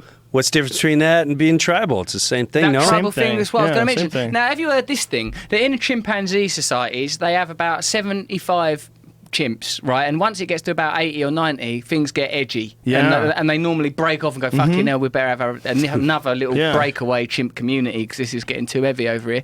And so the assumption is that we, like as, great apes ourselves, similarly should be living in manageable communities. We're so overstimulating. You expose, when we're like sort of joking about like sort of the power of women and femininity, you're not meant to be exposed to that kind of stuff. You're not meant to meet that. You're exposed to that kind of imagery that is present in pornography. You're not meant to be exposed to that kind of, that kind of variety. We're meant to be like there's 50 or 60 of us. All right, these people are good warriors. These people are good fishermen. These people are good at, you know what I mean? Like you just find mysticism. You find little roles in it, but like again, since we've lived in this monoculture where people are like little cells, batteries, all sort of stacked up together in cities and suburbs, then like how do you access that? We're not having an authentic human experience, so that's why there's so much sort of what do I want to say? Disease. Well, it's an authentic human experience, but it's a very new one. It's a very different thing, and I've tried to figure out what it is we're actually doing, but it seems to me that everything is getting more and more connected, right? So what we're doing in these cities is we're connecting 20 million people into this mass of buildings. And then we're connecting them all with the internet. So then we're connecting those 20 million people with the 10 million people in this state and 5 million people in that state. And we're all becoming one sort of weird, gigantic group that's very, very dissimilar from the original tribal groups that allowed one alpha male to run things, one alpha female community, everybody knowing and understanding each other. And when you talk to like archaeologists, and have you ever read Sex at Dawn, Dr. Chris Ryan? Really interesting book. But what he maintains is that this idea even of monogamy that didn't exist in these tribal cultures, they shared sexuality. Like everybody swapped around and people banged everybody. And that's one of the reasons why they stayed intimate, is that they all probably were polyamorous. And they were polyamorous. Yeah, I knew it. And they didn't understand. It speaks to our nature because we don't want to be monogamous. It's a struggle. But the polyamorous thing also speaks to this idea that before we understood genetics and we understood DNA, we didn't know whose children they were. So if you had a child, if a woman had a child and I fucked her and you fucked her and you fucked her, we all assume it's our kid. No one knows. They didn't understand it. They didn't know. Once there will be certain clues along the way, yeah, Joe. For sure. There were definitely, people get it. They figured it out after a while. That kid's strangling a lot of people. That'll be Joe. But that's a weird thing, too, is how children maintain some sort of talent traits that their parents have. Like, there's things that get passed on through children, through DNA. They have obsessive behaviors, like desire to grow and learn. People, like, have kids that are very similar in personality that seem to be, like, inherent to the child. Yeah, that seems to come through the DNA. Yeah, but wouldn't that be a little bit, too, of the kid that's all he knows growing up, and if he's watching a parent that's obsessive, he's either going to go, I am not being that, or I'm going to be, I'm that. Sure, it's possible. I mean? It's totally possible. But there's also like a pattern that they follow. Like my middle daughter is obsessed with things. She gets obsessed with things. Like she's read 6 Harry Potter books. She's 8. She just keeps reading them. She'll read hours and hours every night, and then she also wants to talk about Harry Potter. She's all fucking totally Harry Pottered out, like all day long. She'll explain something to me. I'm like, is that a Harry Potter thing? She's like, yes, it is. And then she's just obsessed with Harry Potter or gymnastics or whatever the fuck it is. She's very much like me. Like where she gets something, she's just doing cartwheels in the living room all day long and fucking back handsprings. She never stops. She's just obsessed, and she gets on these things and just rides them out. And she doesn't even necessarily know that that's how I am. I don't think she sees that because I'm not like that when I'm around her, really. So you're observing her, and it's the same as saying, "Oh well, she's got my eyes." You can see like that she is exhibiting traits that she's not being taught. But they're very extreme. It's very extreme. It's not like, it's similar. Because my youngest daughter is just silly. She's not like that at all. Yeah. She's not obsessive at all. She's just a fun little kid. But the middle one is kind of fucking crazy. How does that does that make you feel like you got a different type of connection with that kid? No. There's the connection with all of them. That's the interesting thing about having children. The connection with all of them is just so spectacular. It's not there's not like I connect with this one more than that one. I connect with all of them, but it's interesting to observe your own bizarre personality traits manifesting themselves almost in a genetic level with a kid. Yeah, I Really? My middle one's like that. My middle one is identical twin of me, and sometimes I like it, sometimes I love it, and sometimes I go, oh, am I like that? Yeah. How old is she? She's 14, so she's really blossoming. But you know what? The one that does all the gymnastics and all that, I noticed too with kids, they express happiness in different ways. My oldest one, the only time I know she's truly happy, and she's 17 now, is when she's bouncing, singing, doing a cartwheel outside. She's got an instrument. When she's silent, I go, oh man, something's up. This kid's been silent for 2 her months. dad's so expressive, also, I mean, you think about it, like, who's like more expressive than you? Like, you're this like joyful guy who's always got this crazy laugh, and by now at 14, she's super aware that you play these places all over the world. People come to see you and laugh. I mean, that's got to be bizarre too. What is it? What's your dad do for a living? Oh, I fix his pipes. What about your dad? Just talk shit in front of people and they laugh their dick off. It's a very bizarre thing for a kid to go, whoa, you could do that too, right? And they see that, and then and also, I'm sure you're not restrictive in how they express themselves. You probably want them to have fun, do cartwheels and laugh and joke around a lot. Yeah, I mean, so that gets encouraged, and then I think happiness, like self-reflection and all these other things, these are muscles, and you can work on those muscles. You know, you can develop them. I think you're absolutely right about that. The image that I've been using is like of circuits, like that if you like how it must be neurologically. Of course, I'm speculating about neurology, which is probably not something that someone who knows nothing about neurology should do. Lucky none of us do either, so we'll just follow you on this. We're in. Like that, you know, if you're continually activating certain neurological pathways or creating synaptic relationships, then that's going to fire up more regularly. I mean, I notice it with some of these new things I'm doing. Like initially, when people were explaining stuff about getting out of half guard and how even to shuffle on the floor, you know, that shrimping stuff, I was like, I ain't ever going to be able to do this. But soon it sort of seems like it's making its way behaviourally into a different aspect of my consciousness. And I suppose if there's when you talk about happiness or misery or addiction, if you're continually living in that circuit, people talk about programming. I feel like when I'm aware of my programming, there's certain things that if people say them to me, I can't help the reaction I have. Obvious ones are certain. If I'm exposed to certain sexual images, bang, bang, bang, bang, bang, I feel all those feelings before I make any decisions. If someone makes me feel insecure or says something, I have to really watch that moment because otherwise, before I know it, I've gone down a path of behaviour.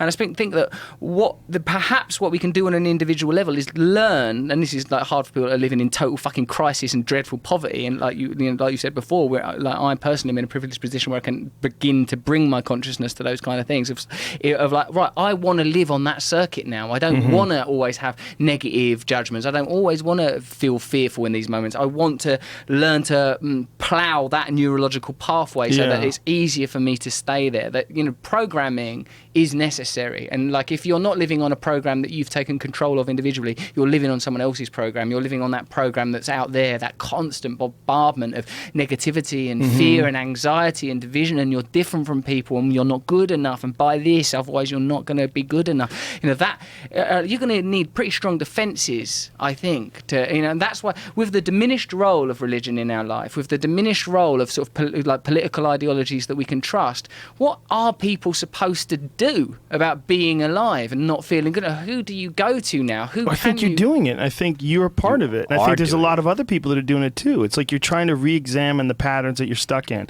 and how many of these patterns that you or I or Jim or anybody here has created for themselves. Yes. You've created a lot of your own prison bars, and that's a really common thing with people. The whatever defenses that you've put up, whatever patterns that you've instinctively followed because of jealousy or fear or inadequacy or any weird feelings, you've set these neurological patterns, and they're very difficult to break once you've set them yourself. It's almost like you've built your own prison, and now you're complaining about it. Yes, I agree with this.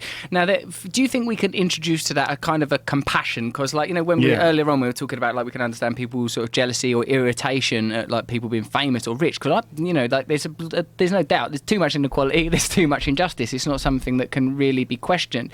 And what I'm trying to do is bring bloody compassion and tolerance to places where I find it hard. Today, someone's I told you I didn't bring no clobber. I left my suitcase. I fucked up. So I went in the shop, and this is a problem of great privilege. I went along to a pretty cool shop in Los Angeles, and the security fella goes, "Oh, the shop ain't open yet." Then he recognised me, and he goes, "Oh, no, the shop is open," right? And I was like, "Oh, thank you, mate," and I felt all special for a moment. Then we got to the doorway of the shop, and the guy that was inside the shop, he's having a bad day or whatever, and he goes, "Oh, maybe you can't come in," right? And immediately I thought, you fucking, the reaction I feel inside myself, rage, actually.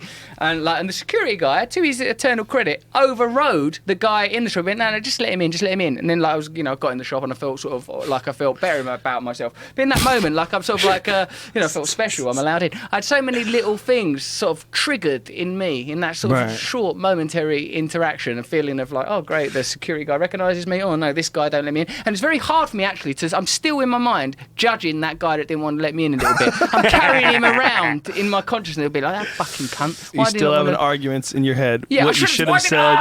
Why didn't I say that? That would have destroyed him. I could have driven that guy to suicide. I'm fucking going back there. I've got the perfect thing, like a silver bullet. And then you get there and he goes, "Hey man, I'm really sorry if I was rude earlier. I just my girlfriend broke up with me." Don't apologise yet, because I thought of the perfect thing to destroy you. And then you go, "Oh, this poor guy. Perhaps if you had let me in." This poor guy's working retail. His girlfriend's fucking some football player. Yeah. Poor bastard. Right. That's just a shit. And I'm sure those are moments too where you go to a club and you're so fucking rich. I thought in my mad success, I'd reached to the point where I can walk to a place and they say, you're not allowed in here. And I turn around, I'm going, fucking, I'm going to buy this fucking place. And then I'm going to fire you. That's how fucking worth. That's what Tom Cruise does. So Tom Cruise said, buy this whole how much for the That's why he's so happy. Just buys place. It's a lot of admin just to sack someone, isn't it? You've got to go for all right, okay, the surveyors are coming on Monday. Mortgage, yeah. Right, Jesus Christ, okay, health and safety people coming to check. Right, and now could you bring in Dave? On Sunday, we can't bring in Dave because he's at his chemotherapy session. And they might have some weird laws or who you could fire and not fire. You can't fire Dave. He was here on a charter. A union.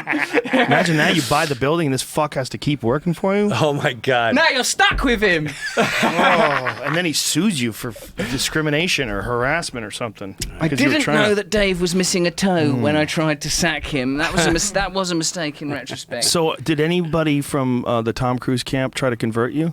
No one made even the remotest effort to convert me to Scientology. I couldn't have made it more clear that I was a man desperately in need of an ideology. Oh, Tom, if only there was... I just get so lonely, Tom. If only there was something to believe in, some structure, some simple...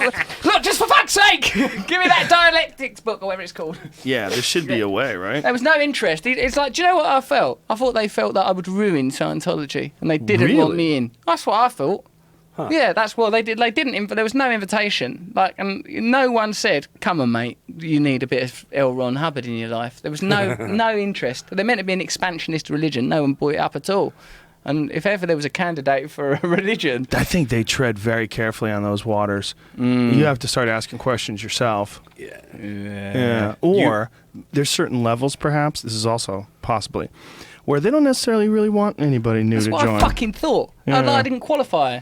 I'm going to that fucking celebrity centre. I'm going to kick the bloody door in and say, oi, come on. I think take my money. They've been burned too many times. They are very careful about who they allow in, who they don't allow in, I would imagine, at this point. There's a lot of pillorying of Scientology. I'm always starting to feel sorry for them. Yeah. Really? Now. Well, poor sods. They're just trying their hardest to make up a religion. I mean, I don't know, Did you see Going Clear? Yeah, that was... You'll stop feeling sorry for him when you watch Going Clear. You're like, what in the fuck? I like that guy, Paul Haggis, who went, when they showed him that, right, this is the thing we actually believe. Manuscripts. He was like, he looked around for oh, come on, this is the test, right? If you believe in this. They go, no, you fucking mug, that's not the real thing, you idiot, get out. Well, he was a madman. I mean, L. Ron Hubbard, whether or not he's correct about Scientology, wrote more fiction than any person that's ever lived. Even if that was his only qualification, he was just making stuff up all constantly day. Making stuff up, and then he wrote this. And no red flags? Nothing? Right. No one goes, hey, maybe he made this up too. Right. No fucking chance.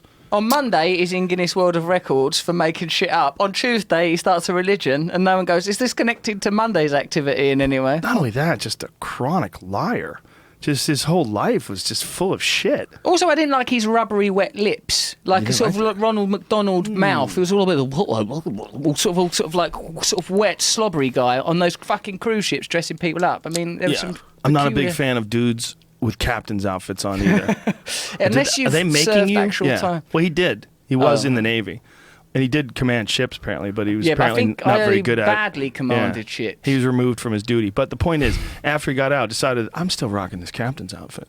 I'm not letting this go. Fuck. You're not a genuine captain. They'll believe anything, sire. Trust me. I got a boat, bitch.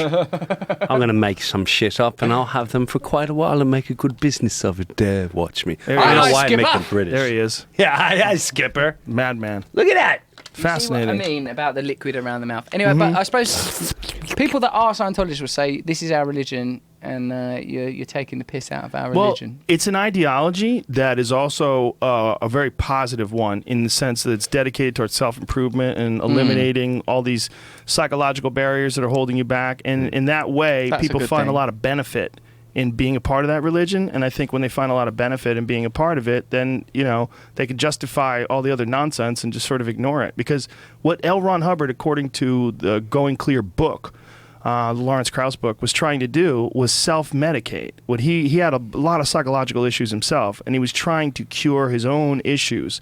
And in using these methods to cure his own religion or his own issues, he translated them into a religion. Yeah. Like, this is a big part of what Scientology initially was his own attempts to self-diagnose and treat his own psychological ailments. Quite a good idea, really, great at the idea. beginning, and sort of works really well. And there are, I suppose, people that it's working for. A quote I heard that I liked was, "Be quick to see where religious people are right." It's all really obvious where religious people are wrong, because we sort of hear about it on the news. But where religious people are right, sort of togetherness, selflessness, relationship with a deeper self, acceptance of death, and the possibility of transcendence of the human primal self. Those things are all really beautiful ideas that have kind of lost their way in a science. That term scientism, the idea that sort of science has got into territories that science can't really handle, because we come to a judging full stop at certain points, like what happened on the Tuesday before the Big Bang, because materialism and individualism are hard things to overcome. If we have as our dominant mindset, I'm only going to believe shit that I can prove, then you are just an individual, and you may as well just why not just spend your life fucking as many people as you can and accumulating as much material as you can, because nothing exists unless you can see it, measure it, weigh it, contain it, and fuck it. If that is the dominant belief system, which sort of materialism, consumerism, capitalism, I think all dovetail on that premise. This is all that's real. That's how you can have the chronic ecological disrespect, is because it doesn't matter what happens after you're dead. They go, well, what about my fucking children? Right. Even just on a practical level, I've got to live on this fucking pebble in infinite space. Yeah. But if you're just like, well, we've not really thought about that, sort of an inability to accept, certain. And I know that you're sort of like I don't wholesale buy any dominant theory, but I think it's clear to me that, do you know what I believe in? On an individual level and on a cultural level, if something is possible, you should be trying to fucking do it. So as soon as people realise, hold on a minute, that's having a negative impact, or hey, this is a better way of using our resources and our utilities, as soon as you realise it, you should be moving towards it. They say wisdom is acting on knowledge. Once you've recognised, fossil fuels are running out, it's like, right, fucking hell, we better start working on the basis that we're fucked. We better start looking at alternative energy sources. We better look at different alliances. Knowing those things and not doing them, it makes me very, very uneasy, because it makes me think, who benefits from ignoring this stuff? Who's running this show? If it's having all of the, if it's creating all this rage, all this unease, all this fear in your country and in my country now, times of great, great disease and uncertainty for people really looking for something. And no, these institutions are just saying, carry on. There's no sort of alternative. No one's going to, no one now is going to see himself as part of a religious community in the same way, or a sort of one of the dead ideologies of the last century. And meanwhile, we're in this sort of peculiar state of looming crisis that feels kind of fucking mad to me. Well, we're definitely in a state of looming crisis, but to unpack this whole thing, you started off with this idea of what happened the Tuesday before the Big Bang and how science can't really answer that. Well, they can't answer it yet. Like the problem is, once they gather more data, it might be 100 years from now or 1,000 years from now, they can say, oh, well, here, we've done the calculations and we understand now that it's an infinite cycle of birth and death, and the universe is constantly expanding and contracting, and this is the process that we're a part of. It's infinite, and it's never started and it's never ending. It goes on and on and on. I think you're probably bloody right, mate. Yeah. But that idea that you just espoused is in 5,000-year-old fucking documents, called the Upanishads. Those ideas are there already. So when we fucked off religion 100 years ago because it was causing too much, arseache, we kicked out of some of the ideas that are only now just being discovered. Right, but those ideas are just to be contemplated right now and to be considered, whereas science is trying to find definitive evidence that they do or don't represent the reality of our timeline. And once they do, then they'll be able to talk about it. But right now, what they're doing is they're examining the evidence that the Big Bang exists and what could have possibly caused that. Yeah, right? Now, see, what my difficulty is that there are when any ideology behaves dogmatically and prohibitively, like prevents further exploration. Like what's an example of that? The nature of consciousness. No one knows why consciousness impacts matter in the way it does in the subquantum world. No, we can't fucking. We've come to a point where it's like, oh fuck, like, you know, like if you were like that, the famous double slit theory that an observed particle behaves differently. Like, you know, that a particle and wave can change its essential nature depending on whether or not it's being observed. Misrepresented though when it's been explained to me by people who actually understand it. What it really is that we're measuring these particles, and in the act of measuring, you're changing the results because you're using something to measure it. Yes, but but it gets represented as all this woo-woo craziness. But what I think is interesting, Joe, is somewhere between this woo-woo craziness and the kind of a flat, mundane, look, this is life, you're born, you die, you eat food, shit comes out your arsehole territory. Somewhere in there is a mystery that they're behind your eyes, behind Jimbo, Jamie's eyes, and my eyes, there is a constant, there is this consciousness, there is this awareness, there's this inexplicable experience that you've had on DMT, experiences that I've had through yoga and through LSD, that suggests to me that consciousness itself is the dominant force. Consciousness is not just one more phenomena, it is the seat of all phenomena. And when people are saying, oh, there's this thing that's God, what they are saying is there is an absolute consciousness and all is contained within it. All matter at some point has come from consciousness. These realms that are experienced through psychedelic or extreme, you know, personal experiments like your cryogenic things or your flotation tanks all suggest a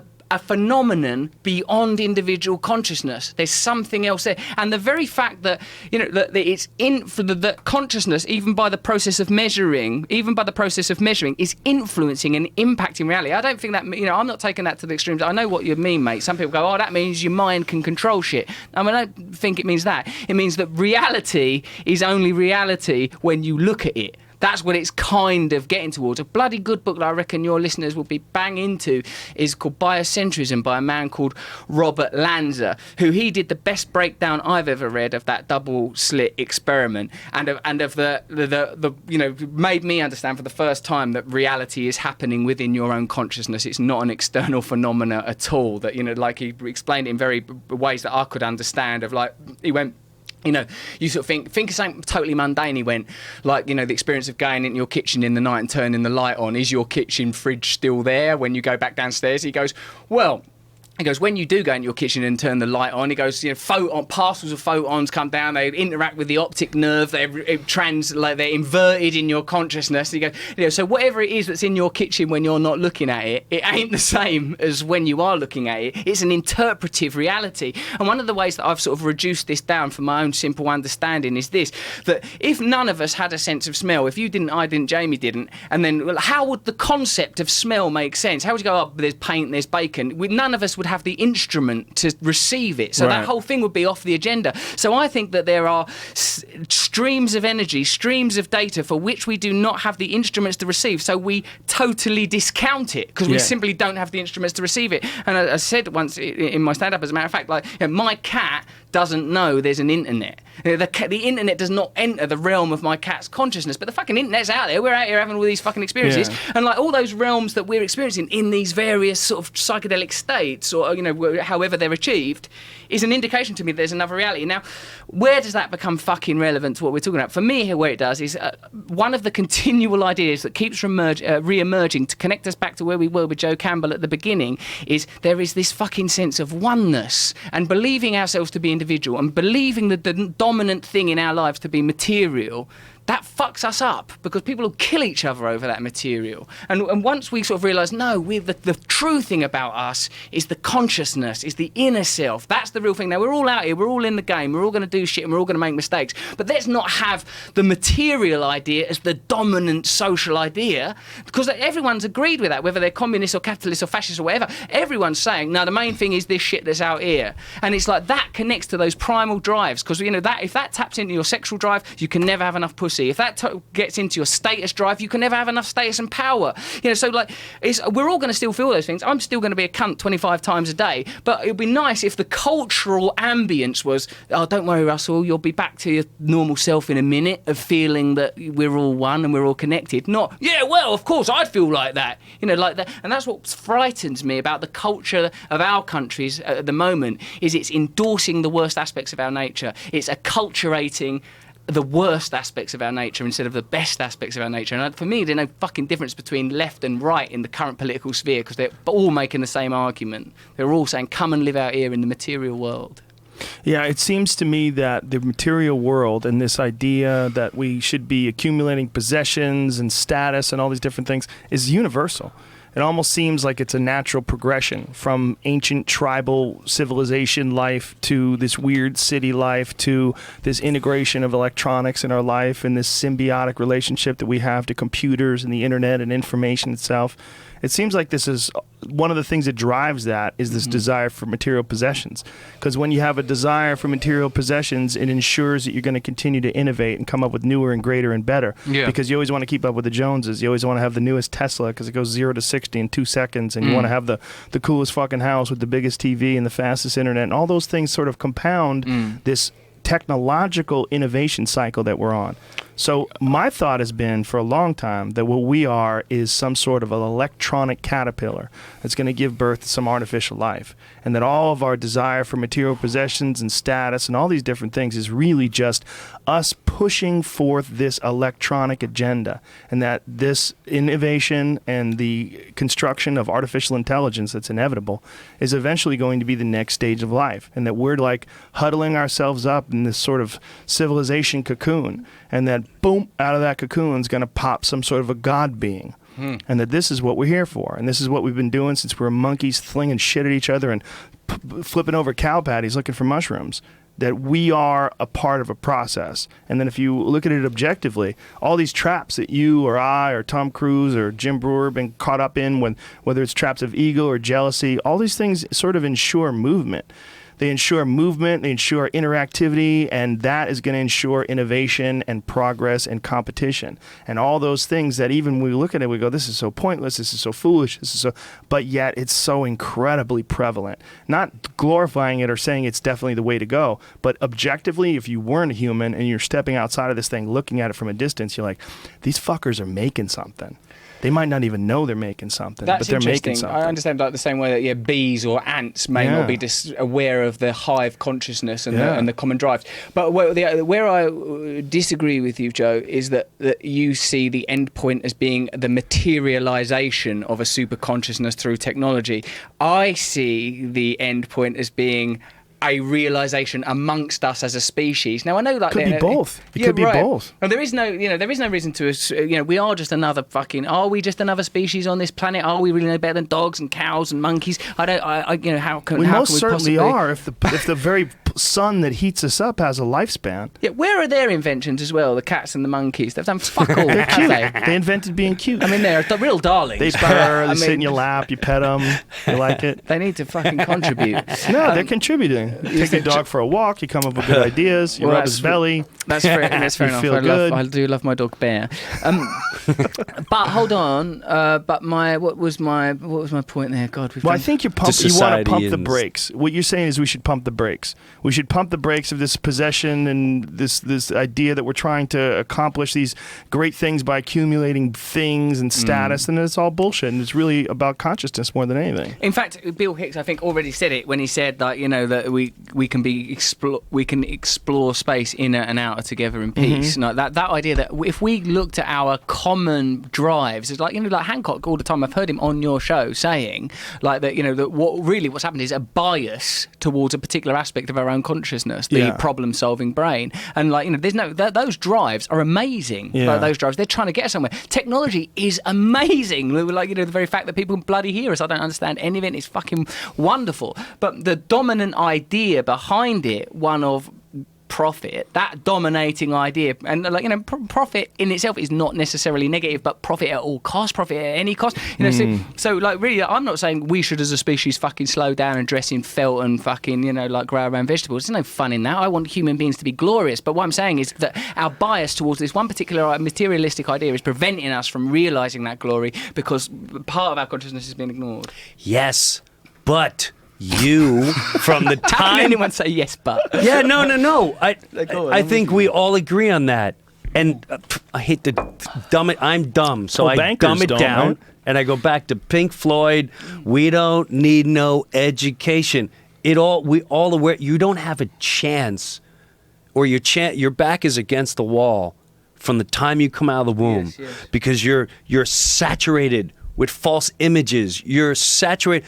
In our society, God is money and success, and there's no soul there. And it takes people like you and I to go there and go, there's nothing. It doesn't fucking matter, because it's so oversaturated. That's why Kardashians are huge and this person's huge, and because it's almost laughable, because the more you put it out there, the harder they attack. Oh, I hit them on their cell phones. Well, here's phones. The kids are going to be on it 24/7. It's massive overload. It's the more your brain goes this way, the more they go. Yes. Well, we're not designed for this amount of information coming in, that's for sure. No. We're not designed to be connected with 7 billion people all over the world. We're not designed to seeing a camera placed on someone that doesn't have anything good to say, anything interesting to say at all, but they're constantly on camera, and they're editing it in the way that your short attention span is sort of connected to this thing, because every 15 seconds they're giving you a new camera angle, and that's by design. It's like it interfaces, like they figured out how to do these reality shows where they edit the shows like a music video, where you're constantly changing the angle, so you're constantly stimulated. If you just had Kim Kardashian sitting across the fucking table from her mom, and they were just sitting there for like 3 hours talking like a podcast, you would want a fucking meteor to come from Jupiter and slam right into that goddamn house. End this now! Stop this before it spreads. What are they doing? But if you keep them going back and forth, and then you cut to a single of them by themselves bitching about, my mom is always blah, blah, blah, blah, blah, and then go back to her, well, she thinks that she can do this. And then look at my shoes. Look at that watch. Oh, Premiere.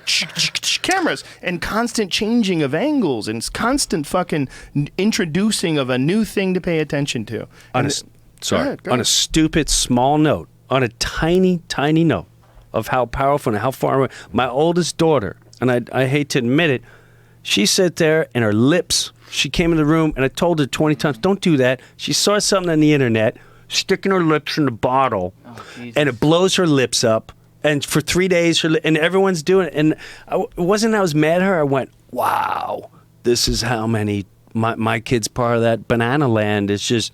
It's almost like they're laughing at us now. Watch what I can make them do now. But no one's pulling those strings. We're pulling our own strings. Right. We're pulling our own strings. But that's how... It's a visual. Oh, I see it, and that's what I want to be. Right. Oh, look at that image. I have to be that image. Do you know how many women want to get fat shot into their ass so they look like Kim Kardashian? There's like a whole trend where women are waist training, where they're wearing these corsets and tightening down their fucking organs, and then they're having fat shoved into their ass. They're extracting fat from areas of their body and then reintroducing it into their ass in order to develop this round, ridiculous thing that looks like you're wearing a fucking diaper. To be relevant in our to imitate society. The same way, you know, the Suri women have fucking plates in their lips.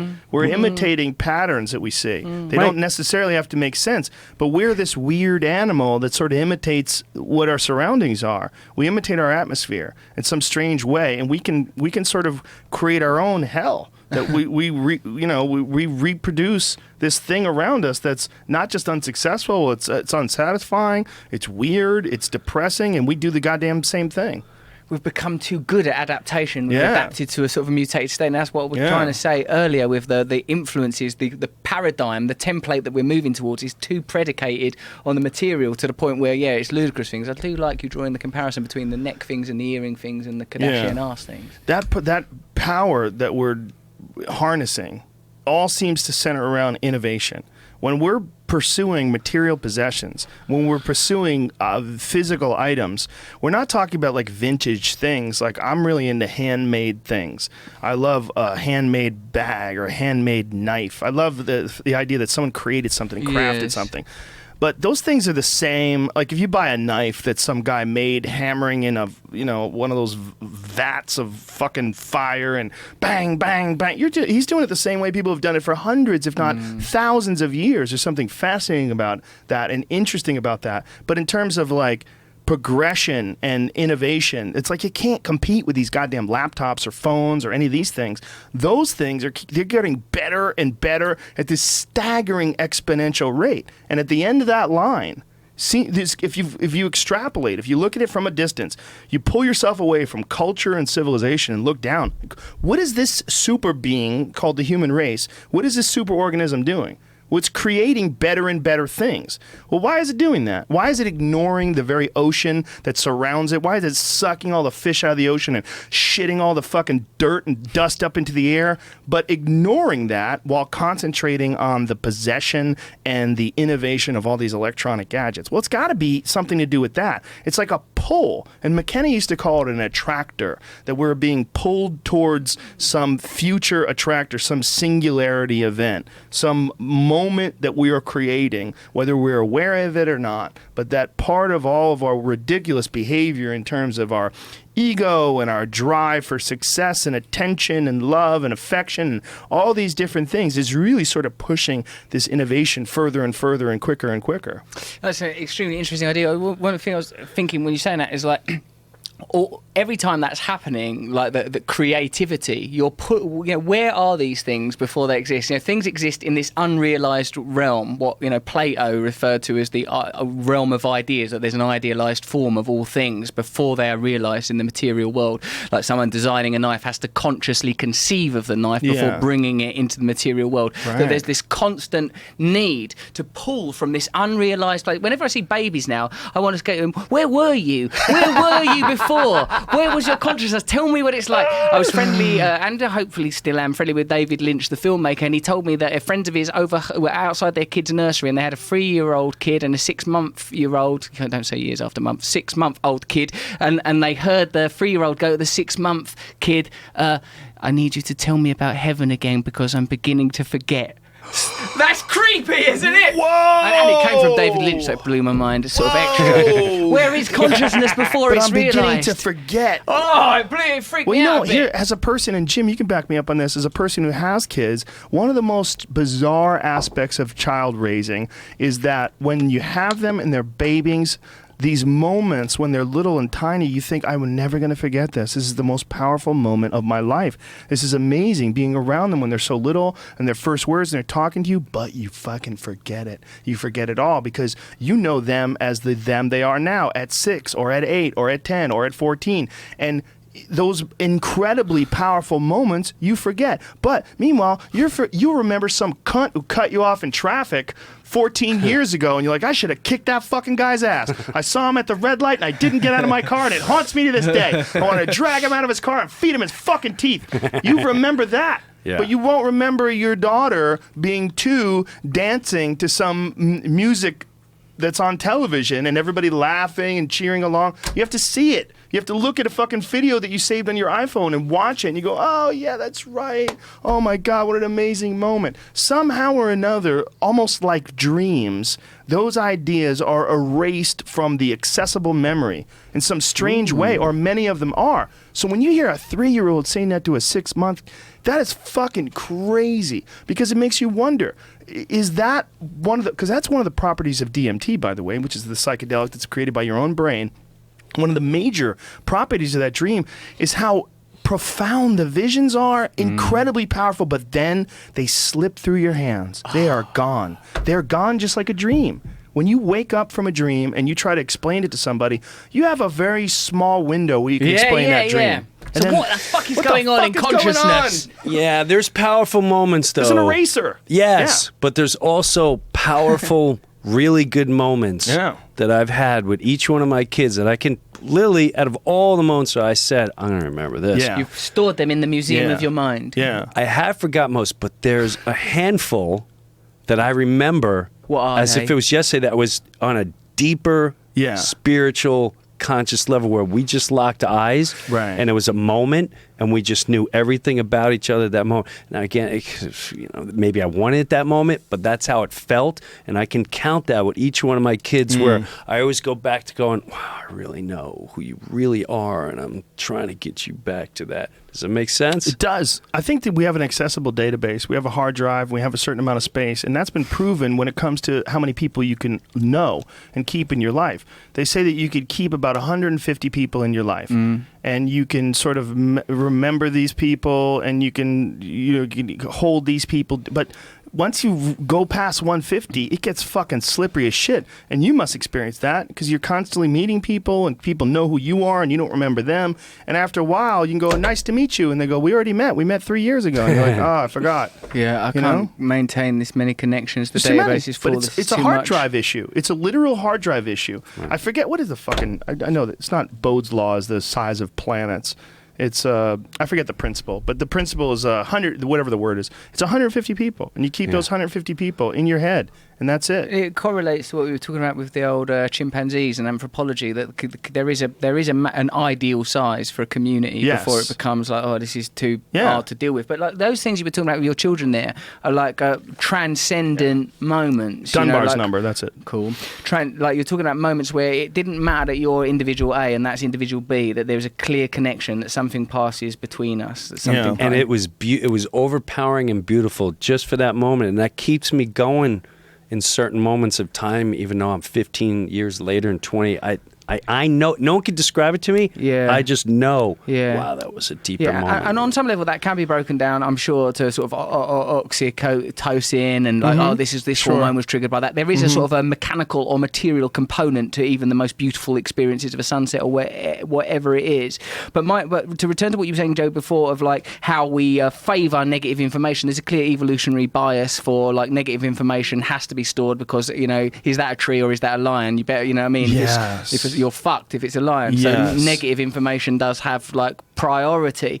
But where you say about like sort of this continued technological evolution, what I think is that there's an imperative to have a comparable spiritual evolution revolution. And how I think that can occur is like the more that I meditate and spend time doing that sort of stuff, it gives me more of an awareness of the kind of phenomena you're talking about the positive things, and like about, oh my God, I must hold this moment in my heart, the moment where my dog done that, or the moment I found out my girlfriend was pregnant. Don't fucking let this go. Don't let this go. Make this part of who you are as a character, and try to prioritize it over negative things or when someone hurts you. And I think that one has more determination over that, more authority over that, if you have meditation as part of your life, if you have a spiritual component to your life. When I was a teenager, I noticed that my mates were all the time, it's like, I'd hang out, when I was hanging out with my mates, we were smoking loads of draw, then we get in the car, we go out, they go to work, my mate he worked in a car factory, and then he would go and work doors, doing security, and I thought, this guy never ever is like just still. He's never still, he's never in reflection, he's always engaged with some external thing. He's a really lovely guy, as a matter of fact he was. And but I became aware then that that's myself, that I was like, part of my addiction was these uncontrolled drives, always wanting something, approval, sex, like I was unable to be still and be in the self, and like so many fucking things, like, I'm not a Christian, but there's so many things, biblical things, like, the kingdom of heaven is spread upon the earth, but man sees it not. The kingdom of heaven is within. Be still and know that I am God. Sort of like, for me, all the fuzzy fucking rapture cloud kingdom bullshit, that's no use to anybody. But when people are saying to you, it's in there, it's there already. Right. There's no. Of course, we are also living in a material world, and I'm a material girl, so we can't sort of like we can't drop the drive to continue to create. These are our great achievements as a species. But a part of it has got to be, learn how to connect to yourself, learn how to connect to your emotions, learn how to store positive experiences, and learn how to let go of negative ones. If that data isn't out there, if people, we've all got our paths, haven't we? We've all got our individual attributes and skills, like you said, if we were on communism island. You need people to be realizing what is their part of the divine, what is the little part of you that's trying to realize itself, but life's kept fucking knocking you back and the system's kept breaking you down, and you've not got to realize that thing that you can feel like a tree you're trying to grow into. You know, that's the part of it that I think can only happen as part of a spiritual evolution. And I think you can only get the ticket to the spiritual evolution if you learn to deal with this fucking mad, stimulating bullshit that we're jacked up on. It's what you said. You meditate, you got to turn it all off. It's really hard. You got to turn it all off. Yeah. Nothing. Well, I also and think, then your mind will have a chance to grow. Yeah, I also think that's where the compelling feeling to gravitate towards that comes from, a dissatisfaction with the material world, dissatisfaction with this idea of possessions, and that there is some sort of a weird ebb and flow and a yin and yang to the world, and sometimes you have to see the fucking disastrous effects of just giving in to material possessions and the compelling feeling of wanting attention and nonsense and just gathering up items and living in the biggest house. You have to almost feel the emptiness of that to gravitate towards a spiritual approach. And I think that's one of the reasons why those things are there. It's almost like people who do horrible things. Like sometimes I feel like horrible things, when they're manifested by the human race, they sort of they can give birth to a lot of positive reactions because people don't ever want to be like that. And they see that and they go, well, this is definitely not the way to go, because we're kind of all going through it together. One of the things about the human mind and the human experience, like being a conscious human, is we assume that we're this static thing. Meanwhile, we're very well aware that evolution exists all throughout the natural world, and we're also well aware that we've only really been this thing for like, what, 500,000, 250,000 years? It's not been that long that you could go back and find an ancient human, and they look like you could put it in your clothes and put it in a movie theater and we wouldn't freak out. It's not that long. It's a short amount of time. So if you think about the fact that we know that these animals and these things are constantly evolving and changing and adapting all around us, why would we assume that we're in some sort of a static state? Yes. I think that our own gravitation towards material possessions and our own use of this new form of interacting with each other through social media and the internet and movies, but all those things are new. We have to understand that mass media is fucking new as shit. All of it. Newspapers are new as fuck. Everything's a couple hundred years old. The oldest shit is a couple hundred years old. Photographs, couple hundred years old. We're dealing with really, really, really new influences on the mind. And the mind is developing and expanding and reacting to all these new things. And sometimes it reacts in a very negative way. Like it gravitates towards the Kardashians and it goes towards fucking possessions. And it wants the shiniest new thing to show everybody that you've arrived. And it's a part, a cog, an unconscious cog in this machine that's just producing new items. And then sometimes there's a guy like you who sees that and goes, there is no soul to that. I'm going to jump in the fucking lake near this Royals house, and I'm going to experience what it's like to freeze my dick off, and I'm going to carve a new path, and I'm going to separate, and I'm going to try domesticity, and I'm going to try abstinence, and I'm going to try to find some sort of a new way of addressing my dissatisfaction with the current state of the world that I find myself in. Oh, I like that. That was a fucking good rant. I need a nap. That was deep. It was. I need a nap. There's a lot in here, doesn't it? It does. I need a nap. But there's a part of that in all of us. We're all just going, this ain't it. Maybe this is it. This ain't it. Maybe it's yoga. Maybe it's Scientology. Maybe it's being a Moonie. Maybe it's this. Maybe it's that. Maybe this fucking chick is holding me back and I need a goddamn divorce. Get the fuck away from me. I'm gonna wear a captain's outfit now and I'm gonna find some chick lives by the beach. He's got to the captain's outfit. I've always wanted to reached live out of my captain car outfit. and travel around the world. I'm going to put a bed in the back seat, and it's like dissatisfaction with the And it's current. been happening forever. Yes. Can I go We're to the part of it. toilet, please? Fuck yeah, you man. forever maniacs? Please do. I'll just Go pop right out. through there. Yeah, right through that door. First. It's going to first door on seem the weird. right. It's going to seem No, like... No, because we I do it got all to the pee. time. Can We I do be it honest all with the you? time. I was trying to be a man. I mean, for me, it's And going to be hold weird out. to be in another room that ain't got used lot's voices in it. No, don't we worry about freak it, man. out. Don't worry You've about drank 3 waters. I've drank 2 and 1, and I got to that piss like a coffee. horse. it. And I can hold this shit in for another day. It takes a strong bladder to do a podcast, Jim. Oh my god. By the way, I should just say while we're doing this, one of the reasons why I really got into doing a podcast, there's a bunch of them. Opie and Anthony were a big one, but your fucking show was a big one, man. When I did your show and we did it at that the joke place on Ventura Boulevard, remember you were in L.A.? Yeah. And you were in town, and Yeah. I had done your show like calling in before, but I'd never Right. we never done together. I was like, this is so fucking fun. Just hanging. Well, what I loved about that one too is what that thing allowed me to do is, believe it or not, thought provoke and let other people talk. To me, one of the greatest moments ever was you called in And we were all sitting there. And you went into this whole thing of these are the times of truth and this and that. And I think you spoke for 45 minutes straight. And I just kept looking at everyone going, don't, just let him go. This is fascinating. Let him go. Where else can you have this? And one of my guys made like this whole Pink Floyd music, and he put it on the internet. I said, you got to get that on the internet. And I think I remember calling you or telling you, going, Joe, that was the most fascinating thing I ever heard in my life. High as fuck. So high, I thought I was going to die. But it doesn't, I'm sure you were.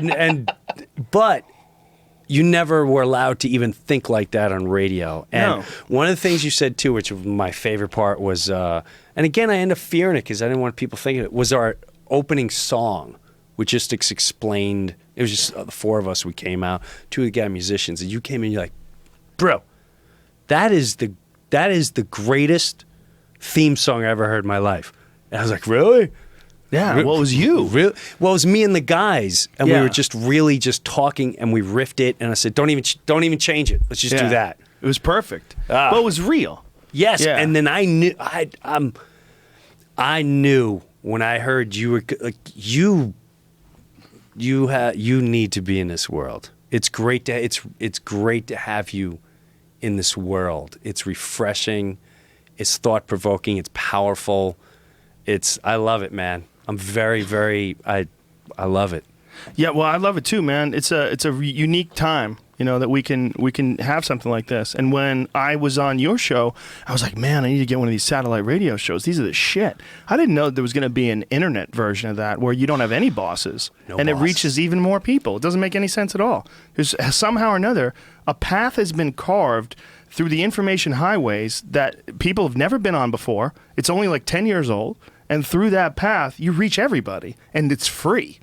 Like, it violates all the ideas of capitalism. You don't have to pay for it. It's massively successful, and there's 500,000 of them.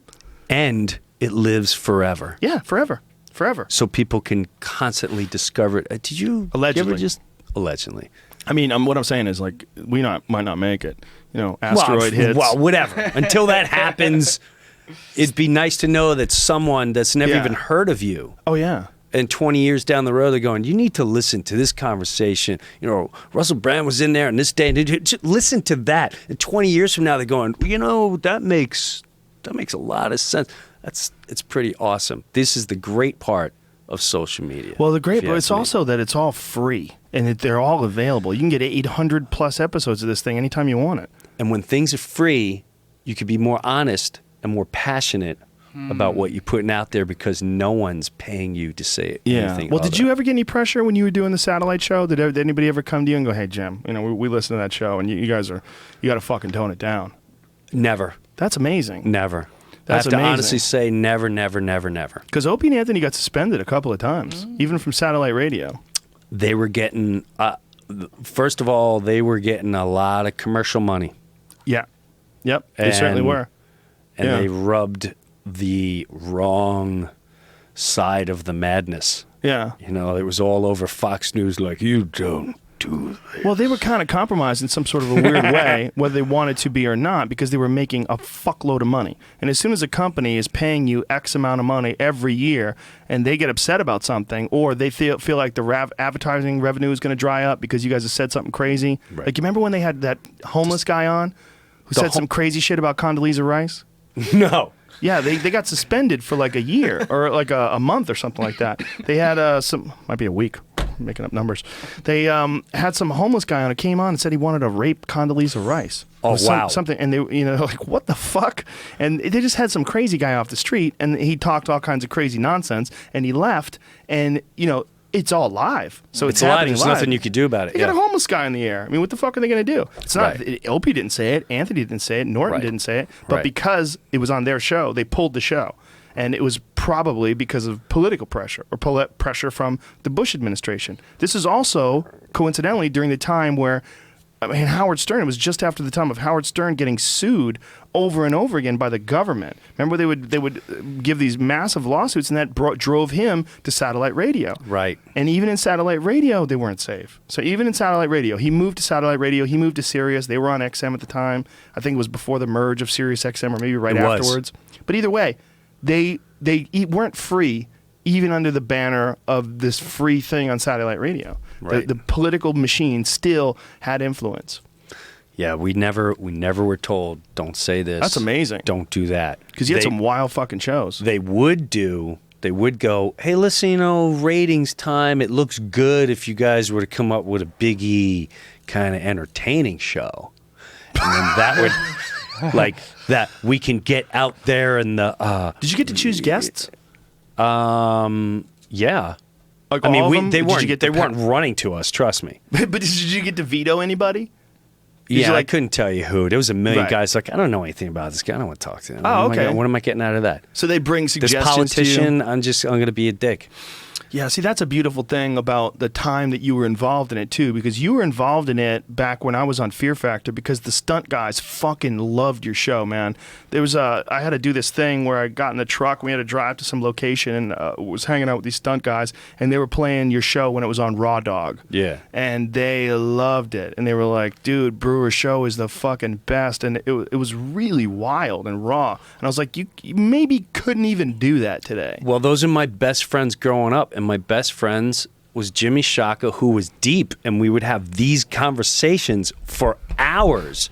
And it really bothered me that there was no outlet for this anywhere. You had to be a freak or weirdo, a hippie or whatever. And then I had my other best friend on there who works for FedEx. He had the blue collar. He's stuck in that blue collar neighborhood. He's a little racist, but he won't really. But this is just who he is. And then you had Corielli, who's just he'll say whatever. He'll just go and say whatever and do whatever. So it was great to have all these different views, honest views. Yeah. And if some days we just and the big rule was no news, no pop culture. If you bring pop culture on the show, you're out. We're anti pop culture. You're out. You're fired. Get that name, you're banned forever. Well, that's beautiful in a lot of ways. But it was hang too. It was just a hang. I was trying to get it back to tribalism, whatever. At the end of the day, isn't some of the best times you have conversations like these, or when you're with the people you trust the most? That could be the kid you grew up with. It could be anyone, a family member, someone you just met.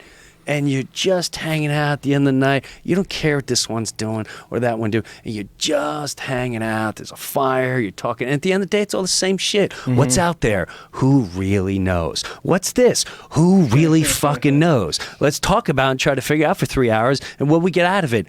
Who really fucking knows? Yeah. Time for bed. My kid's getting up in 6 hours. But it feel felt good great. that you're all doing it together. Yeah. You trust each other. Am I crazy for saying this? I might be. He'll tell me, dude, you're fucking crazy. Why would you say that's stupid? Right. That's stupid? Why is that stupid? And just that. That was you bounce pretty things cool. off of each other, and they make more sense that way. If I trust you and your instincts and your mind, and I tell you something that I believe, and you refute it, and I go, oh, okay, I have to consider his point of view. Because if I trust your point of view and your point of view differs from mine, I go, well, how did he come to this conclusion, and why is it so different than my own? And by absorbing a bunch of different points of view like that, it gives you a much more nuanced perspective of this existence. And you have to be open. I'm not out to win the conversation. Right. We're just here to learn from it more. That's important. People have to be open with that, and I think we've all been guilty of not being open to that before, or wanting to be right. But it's important to not just embrace being wrong, but try to understand why you were wrong. Try to understand like what it was, and not be connected in some weird ego way to your ideas. It's hard to get just there, ideas. Joe. Fuck yeah, but it's hard like all to those get other there. things that we're talking about. Right. I mean, like you saying that you have this gravitation towards expelling all of these ridiculous notions that everybody's just sort of accepted as fact and truth, and trying to connect with a much more spiritual life. Well, that means you've got to think about it. It's got to be a conscious thing. And the same thing with not holding on to your ideas and not being married to them, and not being invested in being correct or incorrect, but just sort of accepting them as just ideas, and be able to go, yeah, I think you're right. Why was I thinking that? And that's hard for people to do. I know this is stupid, but I saw a statement. Someone went in it was a tourist spot, but I passed the tourist spot. I went in the house, and there was a statement in there, and it's simple, but it just blew my mind. And it said, one person could change the whole world for a better as long as they don't give a damn who gets that credit. Oh my God. And that the other fucking day. And I thought, like, if you just want to sit back, you just want to see things better. Yeah. And you really can change it for the better, but you don't have to worry about going, so-and-so said that, or so-and-so set that up, or so-and-so did that, because now you're doing it for a different reason. That's amazing. Yeah, I'd never heard that before. I'd never heard that before until yesterday. I saw that quote in something, and that's a problem that I continually have. All of us wanting to own ideas, and that's I think part of what's excellent about this medium, and particularly the way it's being executed by you lot, is that it's discourse. This kind of thing is not really like you said, the fast-moving, fast-cut sound bite TV, just bombarded with an artillery of mostly erroneous information. You don't get to hear people hour after hour talking, examining, discarding, as you said, who really knows, and returning to that point. It's sort of encouraging, because I've had I've always thought, I don't agree with Bill O'Reilly or Sean Hannity or those guys, but I've always kind of thought, I bet I'd think they were all right if I hung out with them. Yeah. There's something about Bill O'Reilly, he's curmudgeonly kind of, oh, come on. I think he was kind of okay. I think you would joke around with them, and you guys would probably start laughing about some things. And that's kind of a reassuring thing, isn't it? And to not be kind of once you get attacked, I think that's what's kind of ugly about both liberalism and neoliberalism is you can see it's people just forcing their idea, and they've lost touch with, and I do it all the fucking time. Yeah. Lose touch with, what is it that we're genuinely here for? And that thing you said of you can change the world if no one, if you're willing to do it with no one knowing about it. That's the pang that I feel in my gut shows me how much my ego is still involved in the shit that I do. Well, the lack of discourse. But I just saw it. I didn't say it. I literally saw it. Yeah, but the lack of discourse, like what we're talking about being one of the more important things about podcasts, or one of the best things about podcasts.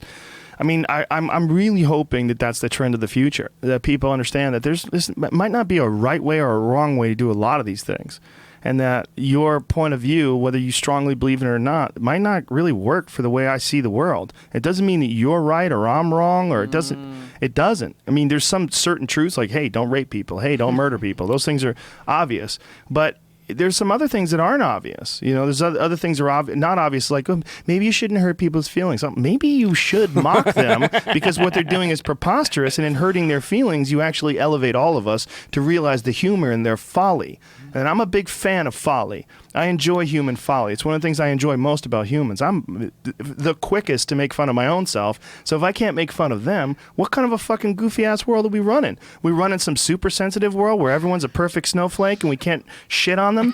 Nonsense. You need humility. Yeah, you need humility. This also, humor is real important to unpackage things.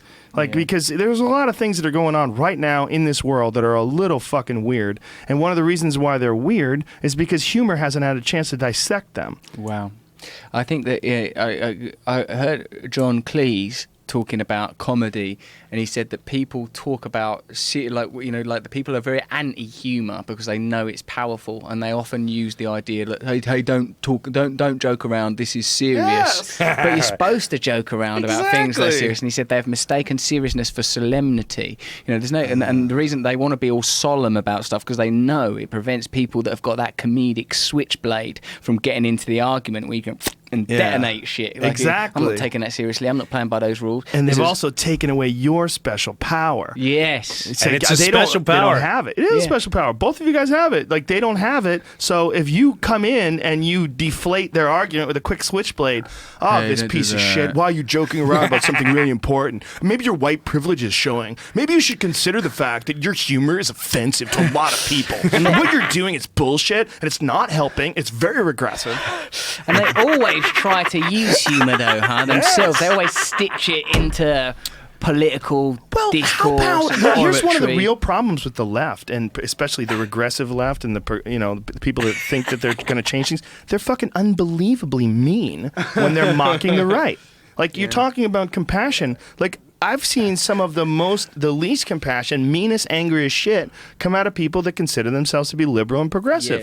And their idea is to close down discourse. What they're going to do is going to shit on you and insult you and then gang up in some sort of a weird bully pulpit to attack all the people that don't agree with them. When I got involved in politics in my country doing that thing, The Truths, like the most, and I wrote a book as well, like about called Revolution, and in that book I talked about it was basically a book that was meant to be for younger people, and it was like, this is my perspective on why I don't believe in this stuff and why I believe in this, and it was it was relatively simple, and again, I'm like a self-taught person, so it's not a book by a fucking academic, right? The worst vitriol and the worst condemnation came from the kind of newspapers and liberal organisations that I would think would be supportive of it's good that this guy from the world of popular entertainment who's not classically educated is trying to do that. No, they came in like, get the fuck out of our territory. Shut up. Shut up. Who do you think you are? More than any kind of sort of right-wing organisation, they almost see it as kind of, jolly good. Interesting. I was really people that I thought might be allies, organisations that I thought might be encouraging, were very condemnatory. Well, you got to realize that what is the mechanism that they're distributing this information with? I mean, what are they doing? They're writing their own stories. They're promoting their own blogs. They're doing their own radio shows, and in fact, feeding their own ego, like we were talking about before. That green monster of envy that sees this fucking guy with a beautiful bone structure and a beautiful accent. Now all of a sudden he's philosophizing. This piece of shit. He had the wherewithal and the power to go on a sexual rampage, chose to back off of it and realize he was like, all these fucking goddamn things he's got going for him. He's a fucking movie star. Fuck this guy. Fuck this guy. I'm tearing him down. I'm tearing him down, honey. And he's sitting there with his pot belly and his fucking taking his antidepressants and tapping away mean shit on the keyboard, hoping that these mean words hit your mind and they enter into your consciousness and he can affect you in some sort of a horrible way. Oh, God. Extreme lack of compassion from some people on the left. And the green light to attack this fact that, here's this guy and I don't agree with him. And I think that what he's doing is sexist and it's misogynistic and it's enabling and let's get him. We got a fucking target right on his back. Attack. Oh, he's doing press? Oh, well, I'm going to be involved in this press. I'm going to throw my fucking hat into the ring as the arbiter of intelligent ideas to dismantle all these fucking stupid thoughts that this shithead with his perfect bone structure and man bun is pumping out. Fuck him! Fuck him. Professional wrestling. Yeah. Professional wrestling. Well, it's people, man. People jockeying for their own little fucking shining moment in the darkness. Pizza Front. See, I go conspiracy. Pizza Front. All right, here's what our magazine's about. Conspiracy. Is it conspiracy? No. Or just a thought? Why does it have to be called conspiracy? I think the word conspiracy is a conspiracy. Well, that's deep. You just cubed conspiracy. You might be the best at this. We're through the looking glass now. The conspiracy in itself is a conspiracy. Damn, he fucking shut it all down. Shut it all down. He knows.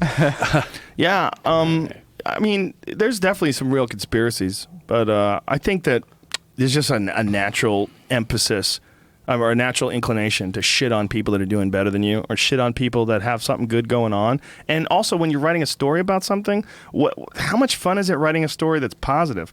And how much more satisfying is it to unhappy people to write a negative review about something? It's much more exciting. It's much more fun. I've seen people distort people's ideas in really horrific ways because that's the old way. Because the old way, you could write a blog about something or an article in a magazine or whatever about someone and distort it in horrible ways. And they really didn't have any recourse. But that old way doesn't really work anymore. Because of direct access, because of media like this. Sure. So I'm thinking that I would like to start a podcast. I'm thinking... Fuck yeah, you should definitely do one. You've never done a podcast? Do one in my country. Oh my God, you can do it anywhere you go. You do wherever you want. Yeah, you can bring it whenever you want. I've done them in Australia. I've done them all over the world. You just do it anywhere you want. All you have to do is have a phone. You do it into your iPhone. Exactly. I just talk on my phone. I just talk on my phone. I like it. You dumping it. You don't have to edit. You don't have to do nothing. It's on your phone. Your podcast is on your phone. Dude, you're designed for this. You're designed you for are. this. Yeah. And not only that, you don't even have to have a guest. You can have a guest on if you want, but you don't. You could have a guest on if you want, but like Bill Burr is one of the best podcasts in the world, and Bill Burr just rants. Unbelievable. He rants for like, he'll just sit down for a fucking hour and a half and just go off about this and that, and it's a stream of consciousness. He'll goes from football to his wife or his fucking dog and baking, and his internet sucks, and he's tired of construction workers, and his driveway's a piece of shit, and he'll go on and on and on. You could do that too. What are your main things you've learned from doing this? What are the main things you think, right, this is how you do a podcast? What are the things that the rules, the structures that you have learned? Man, I've learned so much. I've learned how other people perceive me. I've learned how I perceive other people. I've learned what maybe my own problems in perception are. I've sort of tried to examine as many things as possible. It's a master course in human interaction for me. That's what I've thought of it. I mean, I've had 800 plus podcasts where I'm interacting with all sorts of different people. So it's a fascinating way to understand how people think and to just chunk data about how people react and talk and communicate. How has it evolved from your original vision of doing of podcasting to how it is now? Have you become more free with it, less formulated? I don't think it was ever formulated, but I've been better at it. I'm just better at it. But when the podcast started out, it was just, I just wanted to figure out a way to do something. Like something free, where you're just doing it with a camera, or you're responding to Twitter questions, or just trying to. My thought was, I've done a bunch of radio shows everywhere I go. I promote a comedy gig. I do a morning show. I had a great time. God, I would love to do one of those. Like, but that was so much fun. Like, I would love a radio show, but I don't want a boss. And I was trying to figure out how the fuck can I do this, and then doing Jim's show and doing the Opie and Anthony show. Opie and Anthony. Yeah, it was the greatest. It was the greatest. Because when they were together, their show was a hang. Like if I could call Jim and I'd go, hey, I'm doing Opie and Anthony tomorrow morning. He's like, fuck, I'm doing it too. I'm like, oh, it's going to be so much fun. And we would see each other and get a bagel in the morning and fucking high five and go up there and just laugh. Right. And you were able to do your own thing. No one's trying to it was... That place taught me everything. Yeah, it was a hang. It was a hang. Yes, that was the original hang. I never heard anything like that. Yeah, it was the only radio show that was a real hang, where you go in there and everybody's just hanging out. And then Jim started doing his show, which is very similar. When I could get to you, your show was a hang too. It was a hang because I wanted that model. Yeah. I loved going into Opie and Anthony and just sitting down. And they're like, what's up? And you didn't have to be on. Yeah. They didn't like if you did bits. Right. They didn't want you coming. Don't come in and do a bit. Don't do a bit. Don't do a bit. Just talk. Yeah. We want to know. And that goes probably what you went through too. What were you going to say, Russell? Authenticity then. It's sort of about like trying to be like just being normal and being who you are. Yeah. And not imposing like, right, coming right up in 5 seconds, we've got to do it. Like all of those things, like having a boss and having a structure and having like commercial interests that you constantly... And you're an intelligent person, and people like listening to the real you, and you don't get that opportunity a whole lot. They gave you that opportunity. You're like, whoa, this is a whole different... I never knew this side existed from this person. I don't like this person's... I'm sure people hate my... Hey, fucking Breuer sucks. But I like when he's... I like when he talks real. So that it opens up the opportunity for all of that. It was... I'm going to say it was like a revolution. It was pretty pretty intense. Yeah. I've been on this show and I can see what you mean, that was sort of part of the transition and like Howard Stern, surely you would say as well, like someone that was... For me, yeah. He's someone that was sort of pioneering what Howard was absolutely the original. He's Case closed. He's the first. He's the most important guy in the history of radio. Because he was the first guy that got arrested or fined, rather. Yeah. I mean, he got in some serious legal problems because of the things that he was saying on the air, and kept doing it. And he was the original guy who would just be blatantly honest. And he was the first real reality show. He'd call his wife. Yeah. He would call, the guy's working on the light. Let me talk to him. Let me talk to the guy. And you said, like, he's going to, God, I want to talk to the plumber. And he did all this on regular radio. Right. When no one was doing that and everybody was playing music. They would have like these little things that they would do, and then they would play a song. And he had to do that in the beginning. He had to do songs. He would make his humor in between the songs. But eventually he was like, fuck these songs. I'm just gonna be me and have a good time and talk shit. Yep. And he figured out how to do it. He was more rigid and structured. Whereas Opie and Anthony, when they would have guests on, like Breuer and I would be on, maybe Burr would be on, or some other people would be on, and we'd all be on together. Yeah. And he would just go in there and we would hang out. And it was literally like the time would fly so fast. It wasn't a matter of not having enough content. It was like too much content, not enough time. And Howard didn't have that. It was almost like Howard didn't have that opportunity at the time, where he just came up in a different way. And then once he went to the internet, I think that blew up to another hole. That blew him up to everyone said, where's he now? I think he's 10 times, do you think 100 times bigger and more powerful. At that point, he evolved in terms of content, or do you mean in terms everything. of impact? For me, everything. Conversation, thought. Well, as soon as things get on the internet, then they can spread freely. So the merit of the conversation, what's interesting about the conversation, then it just gets passed around. And as soon as things just get passed around like that, then someone calls them up, oh my God, you got to hear Jim Breuer. He was on Howard Stern. Holy shit, is it funny? Have you heard it? You got a link? And they send you a link and bam. And the beautiful thing about podcasts is someone could tell me, dude, Russell's got a podcast. You got to check it out. Oh, let me check it out. And then you go on your iTunes app and you go, Russell Brand. There he is. Bam. And then you're playing it. Like in seconds, you're in your car and you're playing it. And it's free. And now if I just discovered you, I'm going to go, I want to hear more. I want to hear, you got to listen to like one of his first ones where he wasn't even ready. He didn't know what he was doing. You got to listen where he went from here to here. Yeah. Well, once they're in, they're in. They love you. They know you. They feel like they're... It's all exposed. What experiences have you had that you've were hard, or because you've not got bosses or anything? Was there ever times you've gone off? We should never have had that guy on. That was a mistake. That just a couple minor ones. Really? Nothing serious. Nothing anecdotal. Just weird conversations where you just kind of learn better about how to handle those moments. It's almost like you're learning on the job, right? It's like I never did a radio show before. I never just spoke open and as a form of entertainment. How arrogant. Not just to think that you should be able to speak. I mean, of course everybody should be able to speak, but the fact that you think that your words are so interesting that other people are going to listen to them, and they're going to instead of talking themselves, they're going to just listen to your talking. Why the fuck would they do that? They're not even there. You know, like it's not like someone's right in front of you and you're talking to them. You're trying to be polite, so you let them talk. No, you're downloading their shit, right? So that you can listen to them talk, and then you're not going to talk while they're talking. Like what? This is madness, right? So in learning how to broadcast in air quotes, learning how to do that, you kind of learning by feedback and also by listening to yourself and listening to other people's podcasts. You'll see other things that grate on you about what other people do. What like? Talking over people, that's a big one. We all do it. We all shouldn't, but we all have an idea that we want to get out. We don't know when to do it. And it's hard to figure out because we're all free balling when to jump in and when not to. Also, some people don't listen to the things that other people say. They just wait for their turn to talk. That is a real issue. That's a giant issue because then you ask them about what you just said and they're like, I wasn't listening. Like, how can you not be listening when we're talking?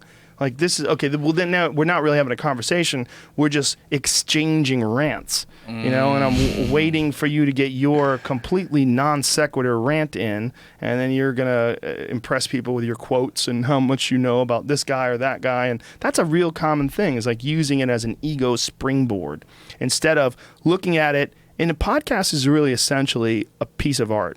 It's a grandiose term, but you're creating something, and you want to create it the best way you can. And you could fuck it up by being loud and stupid and saying a bunch of dumb shit that doesn't feel good to anybody to hear. Or you could say some cool shit that when they listen to this podcast after it's over, they go, fuck, that Russell Brand said something that's going to change the way I look at the rest of my fucking life. And that's possible. And that's one of the cool things. This is entirely do you think then this is entirely your authentic self? Like is there like stuff that you withhold when you're in this situation? Because I've come from more conventional media. Private, so I'm private information about loved ones. But that's it. I don't withhold anything. I don't want to hurt I don't want anybody else's feelings get hurt or things along those lines. But I've made those mistakes. Yeah, it's just not smart. It's not smart. Because you couldn't resist it because it's funny. It's not funny. It's not their it's not their choice. So you have to withhold certain things. And some people just want to be private people. They don't want to have any part of your fucking parade. You weirdo out there talking to the world every day. Have you had any negative? Have you had any negative consequences as a result of because you have to work in other industries and all of that? Is that only positive? I don't give a fuck, so it doesn't really matter. Yeah, I feel like if you have fuck you money and you don't say fuck you, you're wasting fuck you money. So if I have some real thoughts and I don't express them because I'm worried about job opportunities, like I'm already in prison, whether I like it or not. All right. If there's something important that I have to say, and then the jobs that you do get or the employment opportunities that you do get, they'll be looking for your authentic self. Unless it's some, like the same sort of situation with some crazy woman likes to take some guy and change him. Oh, he's a fixer-upper. Like they're not going to grab you and go, I know this Russell Brand's talking a lot of crazy revolution type shit. Once we get him in the network, we put him in a nice suit, he's gonna be the best talk show host ever. He's the future Jimmy Fallon. And at the end of the day, yes, if it comes to entertainment, you're a number. So it doesn't even matter what you say. They believe it or not believe it. And you get these people don't. Doesn't matter. I think we should put him in this movie because he's worth this much. And think of, we'll make this much, and this many people will automatically buy tickets because his following is into you. You almost start controlling your own destiny. But hasn't that happened as a result? Hasn't things happened to you? It's like, Not fuck for me, me. that podcast is powerful. I don't. Well, What do you mean? Like, haven't someone gone, why don't we put fucking Joe Rogan in this action movie? He's got a fucking massive podcast. Yeah, but I'm not business. interested in doing anything. I'm interested in doing less things. I'm not interested in doing anything new. I don't want to do any movies.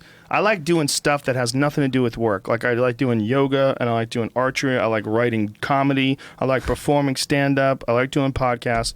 I like just doing stuff. I don't want to do someone else's stuff. Yeah. You know, if some movie came along and it was really interesting and for whatever reason it was a short amount of time I would have to work, I would consider it.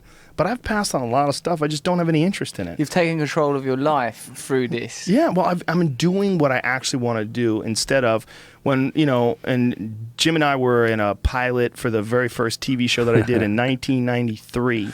And we've been friends for longer before that, way long before that. But you come here and you think, now I'm gonna do this project. Oh boy, I'm on a TV show, and then you get on the TV show. You go, you know what? I don't even like this that much. I like doing stand up. Why am I doing this? But you're doing this because they keep coming to you, like, hey, we've got a game show, and they're gonna eat animal dicks, and you're gonna shoot them out of a rocket. What do you think?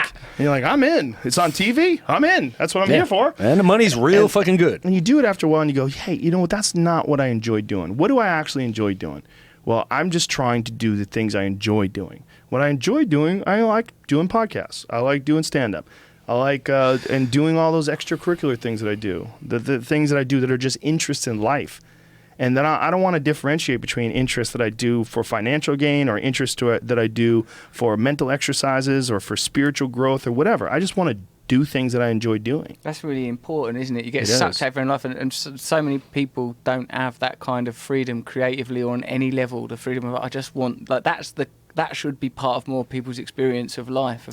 Like, I'm happy doing this. Yeah. It makes me, like, it's really beautiful to hear that what you're led by is joy, because that is another Joseph Campbell thing. Follow your bliss. Find the thing in you that you're connected to and follow it.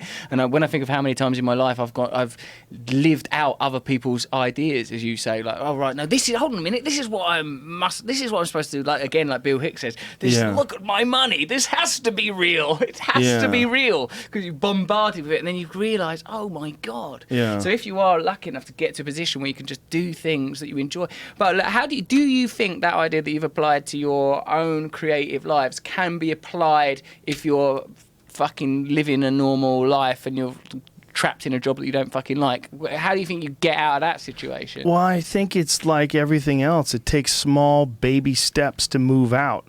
You know, you've got to move towards that direction. You have to have an absolute game plan, and you have to have an actual thing that you enjoy doing.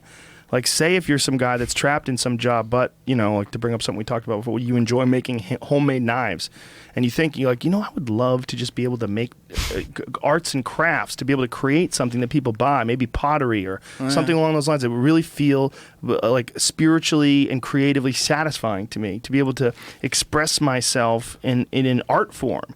To do that for a living would be amazing. And there's a lot of people that start off in regular jobs and they figure out a way to get to that place. And it's not easy. And people will fucking bitch and moan at you and tell you how not easy it is. And you're saying it's making it seem like it's easy. It's not easy. A lot of us have problems. We got mortgages and children, and I need a health care package. And everybody has resistance. There's always resistance to anything that you're trying to achieve in life, and everybody's setup might be different. Everybody's needs and requirements might be different. They're all different. But if you find whatever the fuck it is that you can do, I guarantee you have some time in your day that you can dedicate towards making that a reality. It's a matter of making that time a priority to try to change your current state of existence.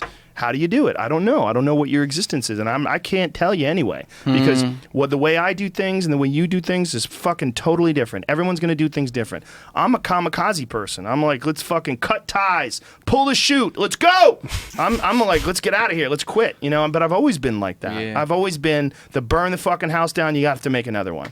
That's my thought has been just abandon ship, let's get out of here. And find the fucking new thing. But you can't do that when you have a wife and children. Luckily for me, when I was young and taking crazy chances and moving towards a career and doing something I actually wanted to do, I didn't have anybody else that counted on me. Once you do, it becomes much more difficult, but not insurmountable. And completely dependent upon what it is you're trying to achieve. I like that. Well, you could start. Go ahead, Russ. Well, I'm going to say, like, you know, sort of, how do you bridge it for like you know, like I said that thing to Tom Cruise that time of, like, you know, being born with that drive, being born with that knowledge of I'm going to do this, because I identify with that crash and burn thing, and it's been problematic in my life with relationships and stuff. I have a sort of I've got a survival instinct in me that's like, right, this is fucking mad, I'm out. Yeah, like, you know, like, but that's good. Right. How many people fucking stay and get tortured? Right, you know? yeah. And they're happy when that heart attack comes. Finally, I get away from this cunt. Goodbye forever! Welcome you to fucking the abyss. bitch, I hope you're happy.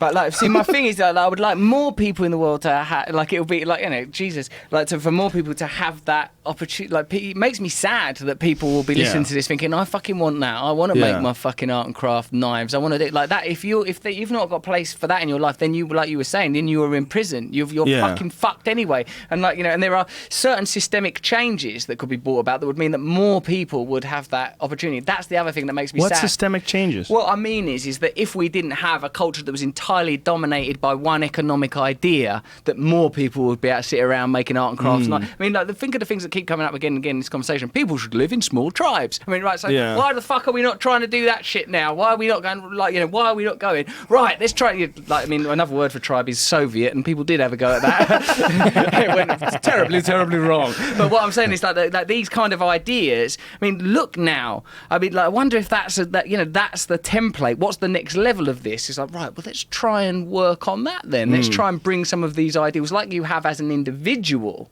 Like, can this be collectivized? Can this be brought forward so that more people, like, you know, do you take that leap of faith that, fuck me, if we did get 150 people together, of course there's going to be problems and challenges. There's problems and fucking challenges now. We're not competing with perfection. We're competing with a defunct system that's really causing a great deal of negativity and problems.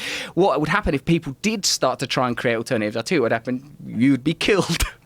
No, I don't think you... You don't think so? No, I don't think you'd be there's Waco'd right out if you went, right, we're setting up a system, 150 people, this is our new podcast experiment, we're setting up a utopia. Only when you become a threat. And you have to become a threat financially, or you have to become a threat militarily. One of the things about these fucking Waco-type dudes, they always gather guns. They fuck everybody's wives, and they have a stockpile of ammunition. Then you become a threat. David, what's the stockpile of guns and the fucking everyone's wives thing? Oh, no, just focus on the Jesus. So Jesus rolls. Right. Once you become a threat. And that's the only way, violence is the only real threat. Well, you know, you don't think it's a dangerous. threat? You don't think it's a threat to expound those ideas and spread those ideas? It's controversial. But I don't think anybody looks at it and says, you know what, this motherfucker's going to take money out of my bank account. I think people are so engrossed in their own life and their own progress, their own path of conquering. I don't think they think about it that way unless you cross them. Unless you say, you know what, God damn it, this Rupert Murdoch is fucking up the world and I'm going to expose him and I'm going to let the world... Then you've created an issue. Then you've gone into battle with a man with unfathomable resources. And that... I tried that. How'd that work out? Not good, Joe. Dun, dun, dun, dun, dun, dun, dun. Now see here, Lord Vader. I'm a bit bloody sick of all this. You see his wife? He's got a hot wife. Of course he has. Amazing. I love how stereotypes just play themselves out over and over and over. At least Donald Trump's wife, I go, that's what I like to see. There I you like go. to see the same thing over and over again. I'm tapping out. I'm in pain. I gotta pee. Go ahead, man. No worries. Yeah, I think we, you know, one of the things McKenna said that always resonated with me is that so many people do the man's work for the man. And they're so worried about the repercussions of being free or expressing themselves or discussing psychedelics, they do the man's work for the man. By being scared. unshackling themselves, and ourselves. And expressing yourself in a way that makes sense. You know, like, I think one of the things that's most interesting about McKenna's lectures, where he was in the sort of the infancy of the internet, where he did a lot of them, is he expressed himself in a way that's kind of really similar to like podcast rants, but way before their time. He was doing it in front of these groups of people, and someone recorded it. So he would have these meetings. You know, the people come to hear him speak. And he would have these meetings, and a lot of times he would open up the room for questions, and he would just sort of rant. And, you know, he's a consummate consumer of cannabis. So he's high as fuck, and he's having these bizarre conversations, these rants where he's exploring these ideas, and he got better and better and better at them all throughout these rants. And when he's doing these, he's essentially doing a podcast that takes a long time to hear.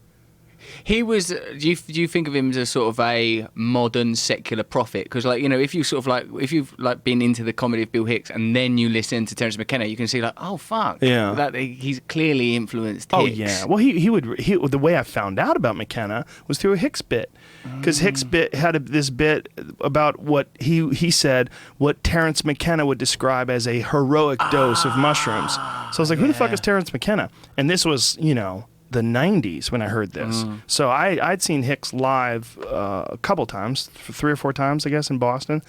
And what was that like? It was amazing. First time I saw him, it was an accident. First time I saw him, I went to see some comedians that were like local Boston guys, and Hicks had come in from out of town. And I don't know if he was supposed to be there the next night or what it was, but no one was there to see him. They didn't know who he was. And he went up on stage and was just so weird. And he was doing this bit about Tiffany meeting Jimi Hendrix at the mall. You know, that like this music that they're promoting, this pop culture bullshit music. And it was at the Comedy Connection in Boston. I think I saw him there first, and I saw him at Nick's and a couple other places. But he was doing some new thing. I was like, okay, this is a new kind of comedy. This is like Sam Kinison, but with like much more of an emphasis on the realization that the patterns that we're all following into, whether it's pop culture patterns or that these things they're actually detrimental. That these things they're a foolish way to approach this world. This world is incredibly complex, and we can all look at it together. And I was like, oh, this is a new kind of comedy. How was it going down in there? Really good and really bad. I saw him bomb horribly, but bomb with grace that I've never achieved. He bombed like he didn't give a fuck about bombing. I've never been able to do that. He bombed like a guy who almost knew the future, knew he was going to have some sort of an impact on the culture, and knew that this was just a footnote in that incredibly impactful experience on the art form of stand-up comedy. And also knew that eventually he'd find his own audience, which he did not have at the time. Because he was at a small comedy club, Nick's Comedy Stop in Boston, which is a couple hundred people. And there was a guy who went on before him who was a real hack. Nice guy, but just hacky bullshit, cop donut jokes, that kind of shit. Just everything you've already heard before, nothing original. And he was killing with all this simple, stupid shit. And then Hicks went on afterwards with this like really bizarre interpretation of modern civilization. Everybody's like, fuck this guy. And people were getting up and leaving in droves. And kept going through the whole thing, and me and Greg Fitzsimmons was there and a bunch of other comedians watching him bomb. We were laughing our asses off. So he was playing to the back of the room. The comedians that were still there laughing were laughing hard in support, but people were getting up in giant chunks and leaving. At the end of the show, you know, the show was whittled down from like 250 people to like 40 people and 15 or 20 comics. That was all that was left, and we were howling laughing. And he got off stage like nothing happened. He would not compromise. No. He was an interesting guy. So then, go on, and then that's what he kicks you off into the McKenna realm. Yeah, he's the one who introduced me to McKenna by that joke, just by saying that. And then in hearing Hicks's references, there was a few other guys that he sort of referenced their ideas, like Noam Chomsky was another one. Like one of the things that Hicks was famous for saying was actually a Chomsky line, was that about the Iraq War, that it's only really a war when two armies are fighting, and that was like... That's a direct Chomsky quote. It is. And it's, and Hicks, well, he, it's not, I don't want to say it's plagiarism, because I bet if you asked him, he would tell you it's a Noam Chomsky quote, but he was introducing that concept and that idea to these people through the world of stand-up comedy, and then from there he expanded on that with all of his material about the Iraq War and all the new weapons that they're doing and farming equipment. Yeah, starting that Shane bit. Yeah, so, and I think you give him that because it's so like the stuff he was doing was so innovative and incredible and funny. Like sort of say you look to like say you say Kinnison or Lenny Bruce before that, like that. From what I've experienced of them, and I'm not by any means an authority, he did, like Bill Hicks did make it more densely humorous. Yeah. Maybe not when you see him live on that, but by the time he was recording specials and stuff. Oh, sure. Also, I've always thought that Bill Hicks, it was extremely refined and honed work, wasn't it? It's like, like you can see incarnations of the same content many, many times with him. He at least in the stuff that I saw, because I've only ever seen him, recorded stuff. Yeah. He wasn't going out there. He wasn't like doing lots of spontaneity and lots of it was like they were like beautiful, very articulate pieces of work. And sometimes they didn't even make people laugh. I watched it with this girl I was dating at the time in like 1993-ish. Something like that, and she was like, yeah, he's not really funny, but he's really fascinating to listen to. Like, she didn't find like some of the things he was saying were funny, but I think that was also the Revelation show, which he filmed in London, which was one of those weird shows where you're doing an HBO special and you have one show ready to go. And there's some weird pressure that's involved with that, and it doesn't necessarily always come off loose, and like the feeling that you see him when he's at a club where he's expressing himself in a much more free way. I felt that a lot of his comedy high points across his content came from his ability to do characterization. Like he'd do like a sort of a long bit that you used to like, oh my God, this guy's just hitting me with data. But like when he does, I believe God created me in one day. Like those things were always like, looks like he rushed it. He lets you, like I think he does let you off. And then as well, like the thing that I think that Revelations was the first thing that I ever saw of his, like when I was a kid. And like when he does the marketing rants, like anyone advertising marketing, kill yourselves, I couldn't believe his sincerity. I couldn't believe that someone would hit you with that much heart, quit putting a $ on every damn thing on this planet. That someone would talk like that, someone meant it so much, like that was from the heart, huh? Yeah. Yeah, well, it resonated. Whenever something resonates and stays, I mean, it's also, there's so much mythology involved in him now because he's passed on and he died young, and we always sit back and wonder, like, what would it be like if that guy was alive today? He didn't have the outlet then. Yeah. Where that's, again, now you can go back and look at a guy like that because it's there. And back then, you weren't ready to handle that. Yeah. Who was talking like that? I'm coming to comedy club. I want to laugh. Yeah. I don't want to think tonight. Well, Hicks I got my sort date. I don't want to hear this shit. Hicks was... But, I don't know. What were you saying? So Kinnison opened the door for Hicks because he was one of the outlaws. And Kinnison had a lot of bits that were like that, but they were more humor-based than point-of-view-based. Like, he had points of view, but the points of view had to be really funny. Whereas Hicks had a lot of points of view that was like, there's got to be a way to introduce these ideas into people in the form of stand-up comedy that maybe not even aren't that funny, but are very important. Whereas like Kinnison he had some ridiculously funny bits, and he did it in this totally unapologetic way that I think Hicks kind of absorbed.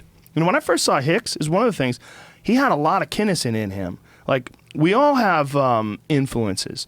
And when we're starting out, you hear other comedians that you really love come out of your own mouth, almost like with the intonations and the inflections, and you almost kind of mimic them in your delivery. Yes. And Hicks did a lot of that. When I first saw him, he was doing a lot of Kinnison.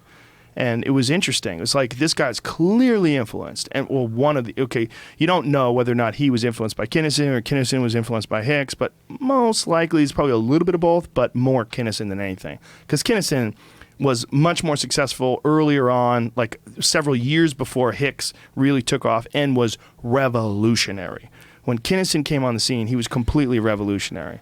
So I think him taking Hicks with him, because they were a part of that Houston group that originally expanded and then came to L.A., I think he just showed that there's just some undeniable power in being that controversial but on point.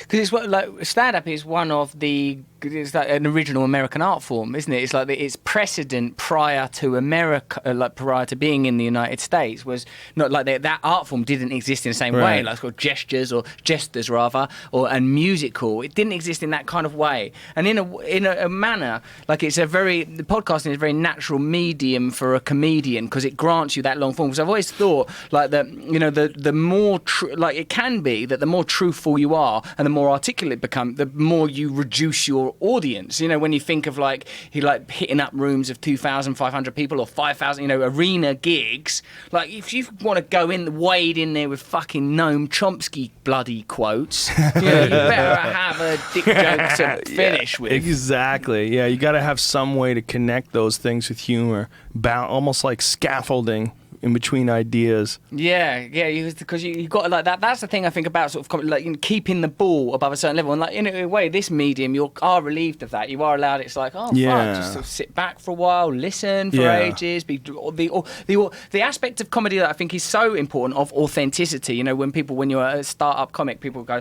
oh, you've got to find your voice, you've got to find your authenticity. And like you were saying, that you hear the musicality of comedians, you admire in your own voice. That when you're doing 5-minute sets or 10s or 20, like it's extremely difficult, isn't it, to become robust enough with that. But here, I guess you get to really explore what you are authentically in a kind of a long, safe form. Yeah, especially 10-minute sets. Those little short sets you do. Those are just you can get a bit out or a series of funny things that you can say. But as far as like any real depth, and part of what comes out that's really funny is like if you watch someone like Jim, part of like what his comedy is like you'll understand after you see him for 15 or 20 minutes, oh, this is how he makes fun of things. This is his personality. So you kind of get his vibe. Yes. And then another subject comes up and you're laughing before he even starts talking about it because you're kind of following where he's going to take this. Yeah, you've signed up to that. Oh, I enjoy this perspective you're tuned now. In. Yeah, you're tuned into his perspective. Kinnison was a huge influence. Yeah. I loved Kinnison. Yeah. Why? He was the first, hands down, he was revolutionary. It was like seeing Metallica for the first time. Like, what? Yeah. What? Look at the way these people are reacting. Yeah. I never saw an audience, a comedy audience. He made them nuts. Yeah. He made them almost want to go in a mosh pit. And I don't think Carlin would dance around being Catholic and kind of expose things, but not. I mean, Kinnison comes out and he just in a biblical way. I thought my mom tried to make me go to church and make me a good person. I learned more about biblical and just how common sense wise listening to him. He made me think about it. He come out like, Jesus is never married. No wife is going to buy the resurrection. And he go into this whole thing about he leaves on a Friday. He's with 10 of his friends. His wife is pissed. Like, where's all those losers that call themselves disciples? Everyone that says, I believe, we put up and feed them. I'm sick of it.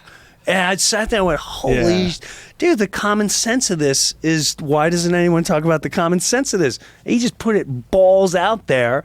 Oh, he can get away with it because he was a preacher and he knew the Bible and he knew everything about it.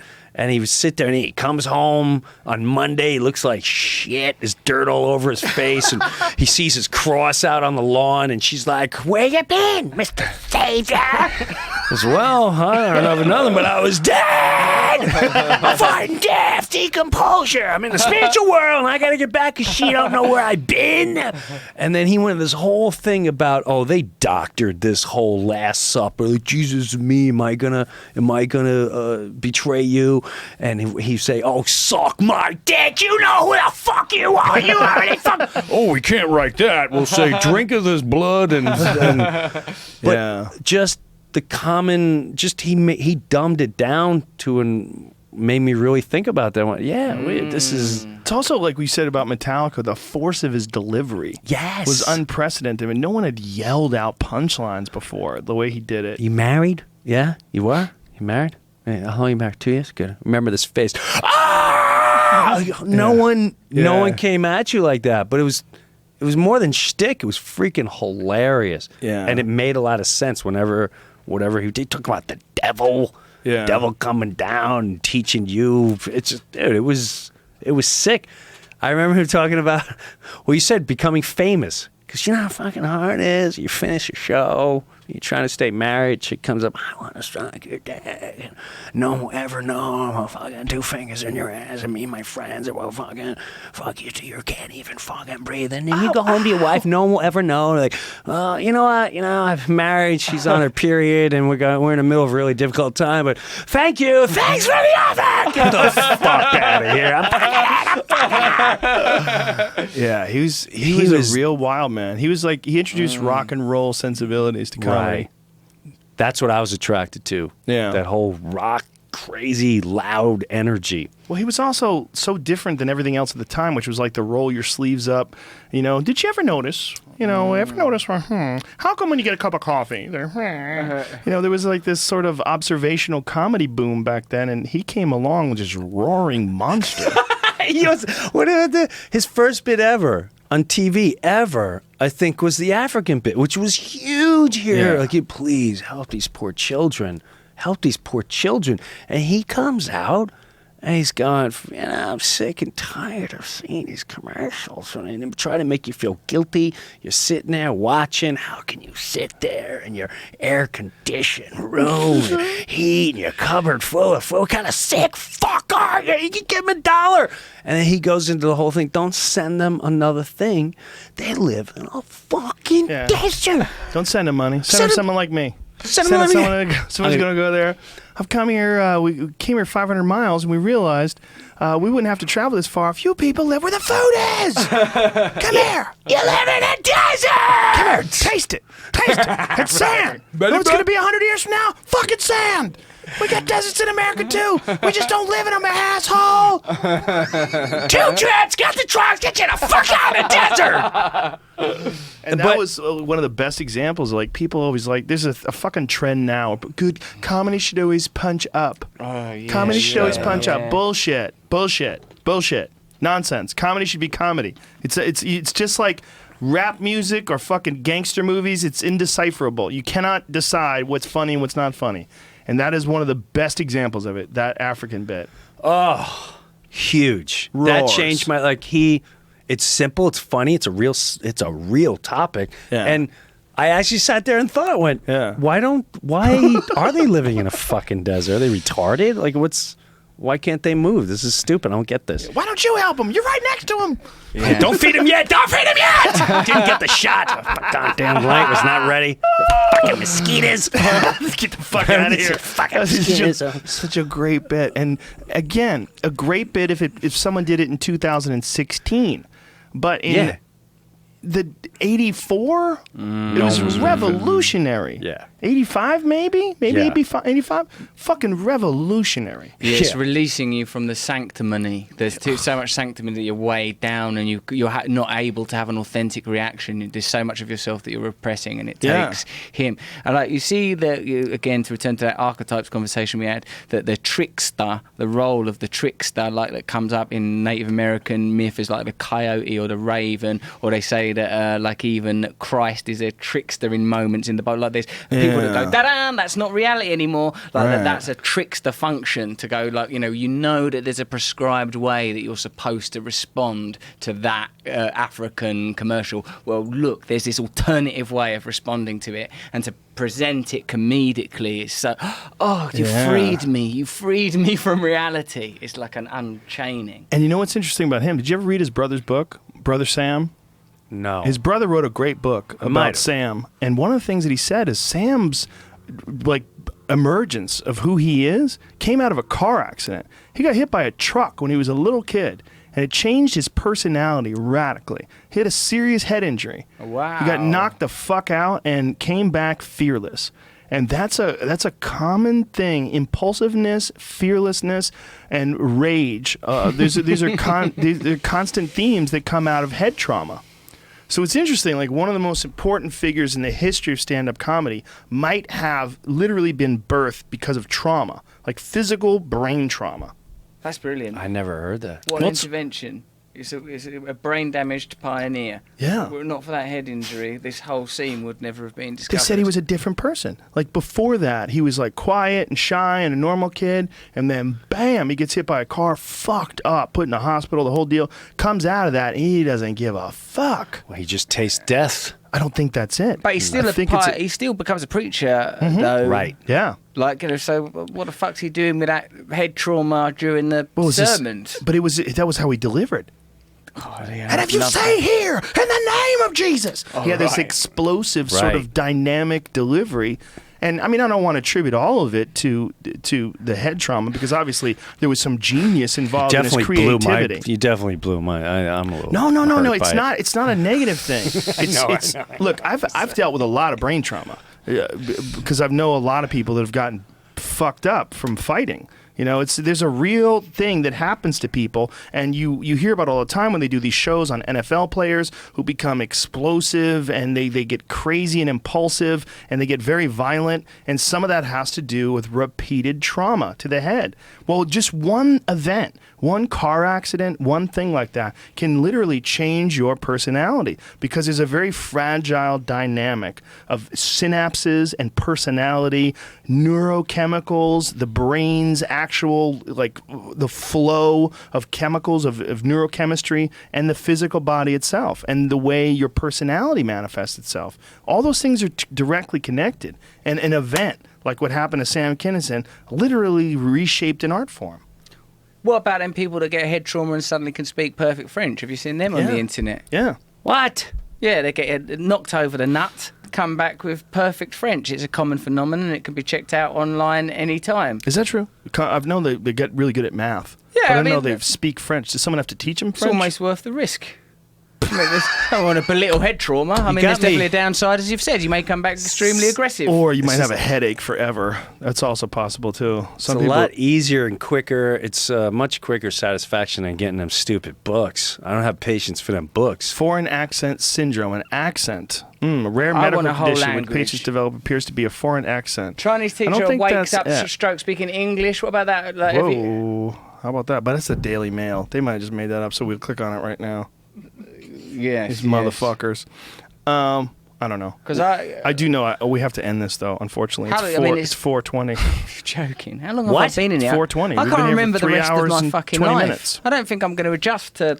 Like, I've got to go and see my girlfriend and stuff and be like a normal person. Well, you're going to have to continue. You're going to have to keep doing podcasts. It's 4:20. What time did we come in here? Jim and I have been here since 10 a.m. This is 5 hours. Yeah. This is like 6 hours. Yeah, you and I have been doing this for 6 hours. Oh, wow. I got to make some calls. Too bad. Right. Listen, man, if you're ever in here again, you got an open invitation. Of course, you know you have an open invitation. Thanks, Joe. Any time, man. Please, we got to do this more often. And you really should. Thanks, man. All right, you fucks. That's it.